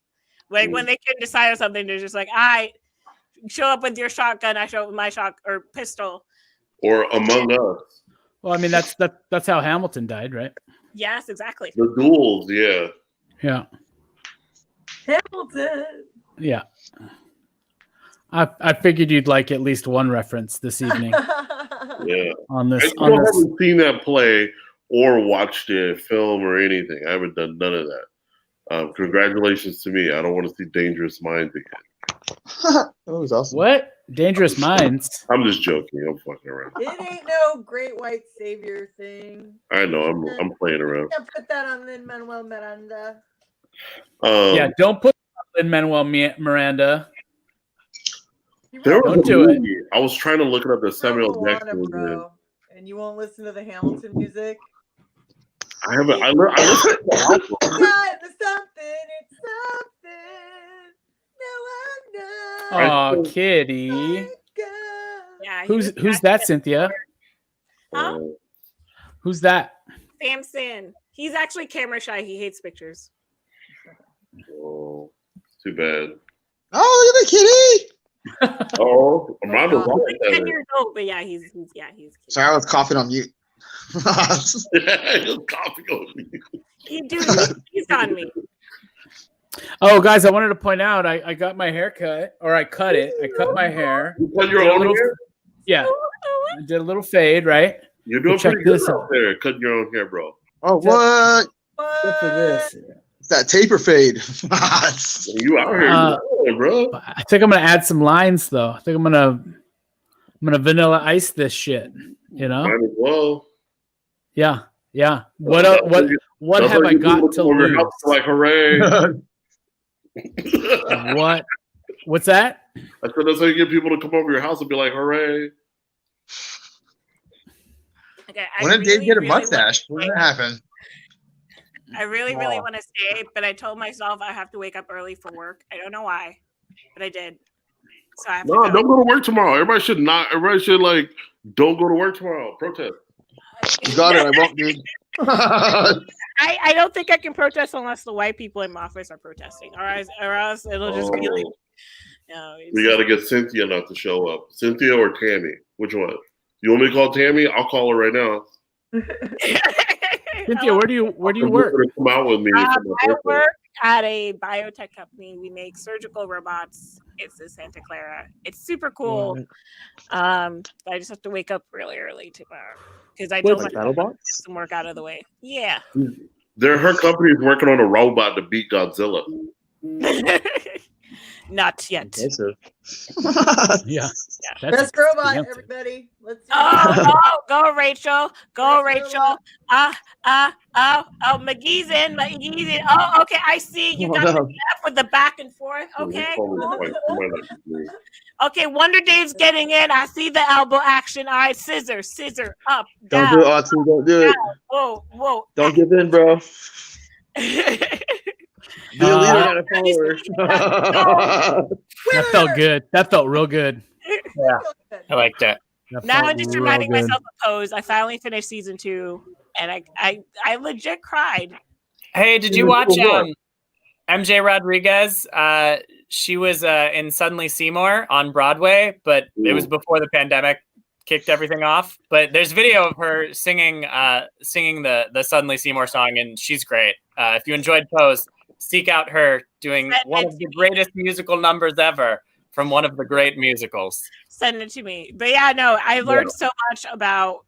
Funny enough, a few years ago, before people knew about ballroom, I actually had discovered ballroom randomly on Wikipedia, and I'm like, I want to go to a ball. And then when I was in LA, I'm like, yes, I'm gonna go to a ball. And then I never made it because it was an hour and a half away. And then I was like, cool.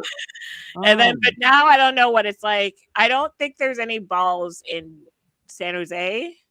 Maybe San Francisco. There's a Bay Area ballroom group based out of SF, but they do stuff in Oakland and whatnot. I know some of the people in it. I think the closest thing we've done in San Jose is a Frank Sinatra Day. What? Almost the same. Yeah. I just think the history is very interesting. Every year, now, Frank Sinatra is fancy. More or less dominated by drag queens, whereas back in the day, it really was transgender women that were creating and leading the culture of ball, along with gay men. But now it's mostly like gay men drag queens or that are the dominant force in ballroom. So interesting. I'm actually surprised that Frank Sinatra Day is not bigger out here. Yo, what's up, Izzy? Izzy in the hizzy? Izzy, Mr. Golden. All right. I love you all. Love you too, Cynthia. Thank you so much for joining us tonight. Stay safe. Good seeing you. We really appreciate you being here. Thank you for letting me having me. Of course. Armando. Happy birthday, Atu. Bye, Wonder Dave. Bye, Rachel. Bye, Mighty.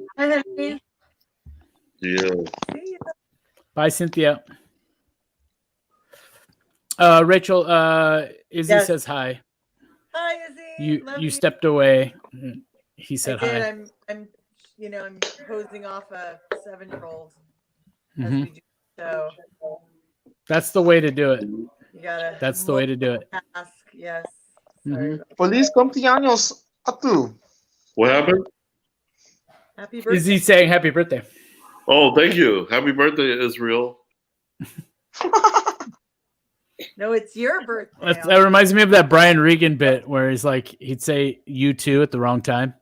Like, the waiter would bring him food and he'd be like, "Enjoy your meal." I go, "You too." You too. If you ever have a meal, you too. You too. You too. If you ever have a meal. Brian won Arizona. He got Arizona's a lock, bro. Oh, we love you too. Oh, North Carolina. Hey, so here's some news from my life that I'll share with everyone right now. Yeah. So I'm working again. What? Back on that independent contractor lifestyle. here's what happens. Those of you who know what I do when I'm not being a comedian know that I'm a freelance, like I work in event production and stuff, like music festivals, corporate conferences. So this dude I'd done some production assistant work for on some commercial shoots and stuff sent me a message and was like, hey, what are you doing this coming Tuesday, Thursday, Sunday? Are you free? And I was like, I'm free. Like, what the industry I work in is dead. No one's hiring me. And he's like, I have this gig. He's like, I'm helping to run a COVID pop-up testing site. So it's basically the same thing I would do if I'd work a festival or an event. I go set up some tents. I prep all the check-in stuff. I get the stations ready, and then I wait. And then it's like working check-in at a festival, like exactly the same thing. So I'm working a COVID site, which is such a weird thing to be doing right now. But I get tested like every week. Isn't that fun? That is fun. No, if you have it. I don't know. Yeah. I've been tested like 6 times, and I'm pretty grateful every time I get those results back. It feels good getting that negative test result. I don't care. It is very comforting. It's so free. We're also mostly doing protocol testing, so it's a lot of people who work at a film shoot, and so everyone who's going to be a cameraman or a makeup person. So we actually don't see that many symptomatic people. I've seen a couple, but I think the shifts I've worked, I've actually, because I get notified if anyone tests positive on a shift I work. I think I've only worked one shift where I had a positive test. So, well, that's good. Yeah, I mean it's mostly the nature of the type of COVID testing site it is. So, but I'm also Are they doing the outside. rapid testing? What? Are they doing the rapid testing like the 2-hour one? No, it's not 2 hours, but you get your results. It says 24 to 48 hours on their website, but it's usually closer. I've gotten my results within 12 hours every time I've done it. It's pretty fast. I got tested in June, I think it was May or June, because I had to go to the hospital for something unrelated. And while I was there, they're like, well, since you're diabetic, we're going to test you. Have you been tested? I said, no. They said, okay. So they ordered a test. While I'm sitting there, I'm on an IV for the unrelated infection. And they come with the little swab. And the nurse that I had was, or the emergency room person who she was so frustrated because her boss was telling her okay, give that guy a test, do this, and I overheard this nurse say basically why is he still here? And they're like, well, he's going to be on the IV for at least another half an hour, and so go ahead and administer a COVID test. So she gets one, or one is brought to her. She shoves it into the back of my head. It hurts so much, right? I mean, it's weird enough as it is because nothing has ever touched that part of my body other than boogers, right? And so she shoves this test in. She's like, okay, this is going to be the 10 weirdest seconds of your life. And she just shoves it in. She's clearly mad that I'm still in the room. And so she takes it out on me by attacking the back of my sinuses. And then I leave. They sign me out. I leave after about 45 minutes. And all of a sudden, I get home. It's 11:30 at night. And I have a missed call. I'd missed it 10 minutes earlier. So I call back, and it's the other doctor, the woman's boss from Valley Med, saying, I just want to let you know we got your results. And I was like, you did? And she's like, yeah, they probably expedited it because they wanted you to still be here when you got the results. It took them 2 hours to get my results. And this was back in June. That blew my mind. It was the one and only time I've been tested. It was so fast. And it's given me it's given me a bit of a complex because I know that I'll probably get tested again at some point, I'm sure, for whatever reason. And it won't be as fast, and I'll be sad. I'll be very sad. If it's any consolation, the test we do is not, we call the test you got the brain scraper. Yeah. It's effectively referred to as at our site. We do a mid-nasal swab, so it's actually not as far. It goes into here.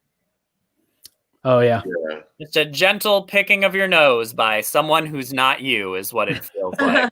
Kaiser does 2 different types now. They do the one where they just go after boogers, and then they have the other one that goes all the way up into your sinus cavity. They're trying to get a little bit of spinal fluid. Yeah. And then, they like tickle the inside of your brain, and you're like, "What the fuck, B? Like, yo, Yeah. back up out of there. I didn't need to like cry right now in front of my kid." So question. So we've been on for 2 hours and 9 minutes now, roughly. Oh, word? If you guys gotta go, we can end it. I just kind of wanted to keep folks company tonight for at least the 2 hours after our polls close here on the West Coast. We're I gonna don't do advice or no? do what we can we do doing advice. advice I mean, honestly, there's 6 people watching right now. I don't. If any of them want advice, they can drop a question in the comments right now. DMV, I got all the advice for you. And if anyone wants an abortion with a hose and a jar, you just DM me. I'm ready. Yeah. If you need an IUD, holler. Bruh. I gotta stash them in my needle bucket. Wonder Dave and his wonder abortions. Gonna rebrand. A hose and a Off bucket. the computer name. It's an apocalypse skill. It's an apocalypse. You're welcome, Cynthia. Yeah, no problem, Cynthia. Thanks for joining us. Bye, Cynthia. Yeah, I think Guys, I'm gonna say goodnight. Bye. I think this is Rachel, I probably love what we you. call it. You. Yeah. We're calling it. We're calling the election. We're So- calling, yep. I The think winner Mike- is me. I'm the Yeah. president. Yay! I would have gladly. Izzy wants to know, anyone want to do my English 1C homework? Fuck no. And I'm a writer. I don't want to know how dumb I actually am. That's a creative writing class, right? Where they give you like dumb prompts and you gotta like write them. I don't know. I didn't go to college. Me neither. Who does? All right, Yeah. bye guys. I'm out. Bye, Dave. Thanks for joining us. I really appreciate it. Hi, Dave. Good to see y'all. Great to see you. Thanks, Bye. bud. Hey, so did you guys hear about that dude who was on that comedy Zoom show where he was jerking off? Wait, what? Oh, I heard something about that. Who? When? Was it- Crap. I forget was who it- told me. I think Was it Omi? Was it Omi P? no. That guy's still alive. I thought he'd get COVID-19 for sure. Yeah. No, I think. But I guess there's like a lot of people on there, so it took a minute for them to take him down. So he was on there beating his dick for a while. I haven't heard about it. Like everybody keeps talking how that happens, but like I haven't Good night, Izzy. witnessed it or experienced it or like nobody immediately called me up afterwards like, yo, guess what happened? You know what? It's just, like I always hear about it like through like the third or fourth source, and I'm just like, yo, haven't seen it. I don't know. I feel like it's like one of those perpetual rumors. Like it probably happened one time, and then everybody keeps talking about that one time, like it happened a week ago. Well, I mean, it's like those urban legends and those myths that constantly, I mean, tell me what you know about Richard Gere, Atu, Mondo. What do you know about Richard Gere? 100%. The actor? Right, yeah. What do you know about Richard Gere? What do you know about Richard Gere? He was in Little Women. Was he in Little Women? He was in Pretty Woman. He was. Oh, there you go, Pretty Woman. There you go. Yeah, very different. Very different. Other than that, I don't know anything. I don't know much about him. Liz, Nothing Liz, else. what do you know about Richard Gere, Liz? Well, I said hamsters, but he said it's gerbils. Yeah, What? What do you do but with gerbils? It's funny that it gets to that level of detail, though, too, Right. right?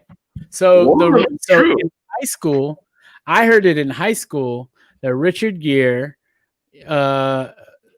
was a known fact that Richard Gere got off by putting gerbils into his butt, That's how I don't know how you could do that. Come letting on, them crawl around and that's gross. it rub up against. Yeah. See, even Brian Sisko says the thing with the gerbil.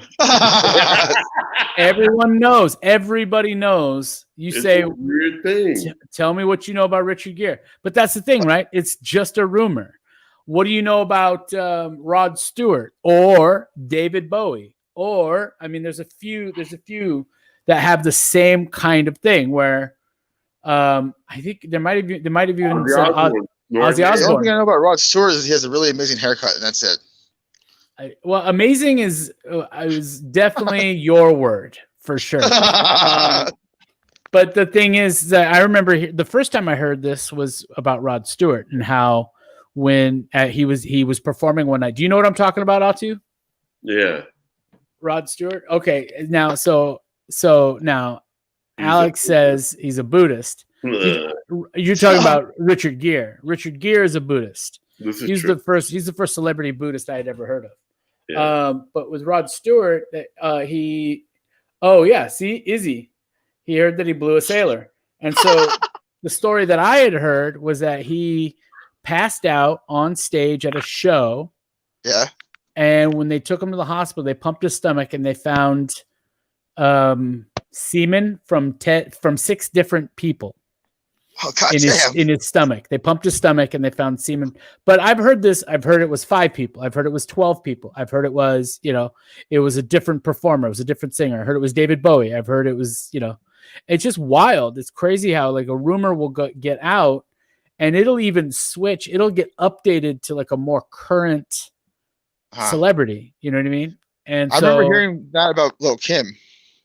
Same I thing. heard that about Little Kim. Yeah, I heard it was 36 dudes, different kinds of semen in their stomach. 36 guys. That's none of our business. But that's also like a derivative of like her own raps. There's some verses she does where she talks about like she can take as many, like she could do that like all day if she wanted to or something like that. Like I mean, even if she could, it's like it's funny because in the 90s, anyone would get shamed for that shit. Anyone would get shamed for that.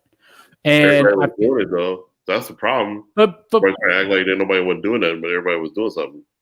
But I mean, again, it's none of our business. You know what I mean? Like that's the thing is that it's like it's such a dumb thing to spread a rumor like that because it's like one. I agree. I mean, if you're a Christian, then you got something to say about it. I guess if you're a religious person, you might have something to say about it. But again, it's none of your business. It's not your sin. It's just, live and let live is the way I see it, So I don't know. But yeah, rumors. Talking about them rumors. Rumors, bro. I'm gonna go. Yeah. It's been fun. This has been great. Yeah, it's nice to meet you guys. Yeah. You guys are dope. Hey, Armando been hitting me up all day. Yo, are you guys gonna be on here? I knew you were gonna say yes. I knew you were gonna say yes. I didn't ask you all day until you sent the link, and then I said Mondo wants to join, and then I'm like, all right, let's send him the link. So I didn't even say anything to him at all. Like I wasn't gonna ask until you sent me the link. So, but I'm glad you got to be on tonight. Mondo, you can come on anytime you want. As far as I'm concerned, you've always been a part of Mighty Late. I always tried to include you in the live show. So yeah, why wouldn't I include you on this one? Especially now that you don't have to watch the door. Right? you can watch your own door. And if you want, we can get on here. You can throw a funky bass line, and me and McGee can start rapping. B, you know what I'm saying? I'll see if I can bring my rig back home because all my stuff's at the studio. I've been spending a lot of time at the studio, just trying to perfect my game. That's all I can do, Dude, you go in, right? It's just like practicing. Yeah. Like I am skills, brother. I am determined to, by the time whoever is going to be the next president, by the time they're done with their next term, I want to be fluent in Spanish. Oh, Duolingo, homie. That's my goal. I mean, Duolingo and immersive speaking too. That's the key. Is being able to like Spanish. We both know. All right. Yeah. We do it all the time. That's good. I mean, you mostly just order food at Burger King in Spanish, but still. Yo habla español. Yeah, I don't know much Spanish. I have to admit that. Yo necesito dos tacos. I feel bad. I should know more. I should know more Spanish because I should know Spanish. I'm Mexican. been around it all my life. I mean, but that's the thing though, is that you're if anything, you're Mexican and you're Californian, right? Yeah, well, you're if you spoke to me in Spanish, I'd be able to answer you in English. I understand. I just can't speak it very well. right. I'm on that same page. Mhm. But I can read also, like, Spanish and understand. I would say 70% of it. yeah, you definitely need that everyday talking Spanish thing, though. Like the Mhm. conversation thing has to happen. Like you have to be able to sit down and talk with somebody in Spanish. I want to be able to write poetry in Spanish. That's what I want to get to, that level where I'm writing poems in Spanish. I'm performing poems in Spanish. I'm translating my own shit, you know? Hey, Mike, And that's another good way to learn a language. Level too. romanticism right there for you, Mike. I'm telling you right now. You get on that level, you won't even know what'll happen to you. You won't even know. Man. Poetry. You have a lot Poetry. of once you do that, I'm telling you, Poetry. will come after you. Be like, where is Mike McGee at? He got them words. I'm right here. Yo tengo palabras. All right. Hey, Atu, happy birthday. I wish I could be with you on your birthday. Happy birthday, Austin. I know, but you know what I Yeah, mean. my heart. I wish I could have like bought you like dinner and hung out. But why don't we plan for you to come by my place soon and we'll eat some food together. Mondo, you can come through too. All right, for sure. Let's sit in my driveway before it gets too just cold. right down. I'm just 4 blocks away from you now. I live on 12th Street now. What? Yeah, North 12th. 12th and Julian. No shit. No wonder you were at Cardenas. Yeah. Dang, we are neighbors. We are neighbors. Oh, that's great. That's good news. Just let me know. All right. That sounds good. All right, guys. I'll catch you later. Later. Good night, you guys. Have a good Night. night. Good night, everyone. Thanks for joining us. Sleep well.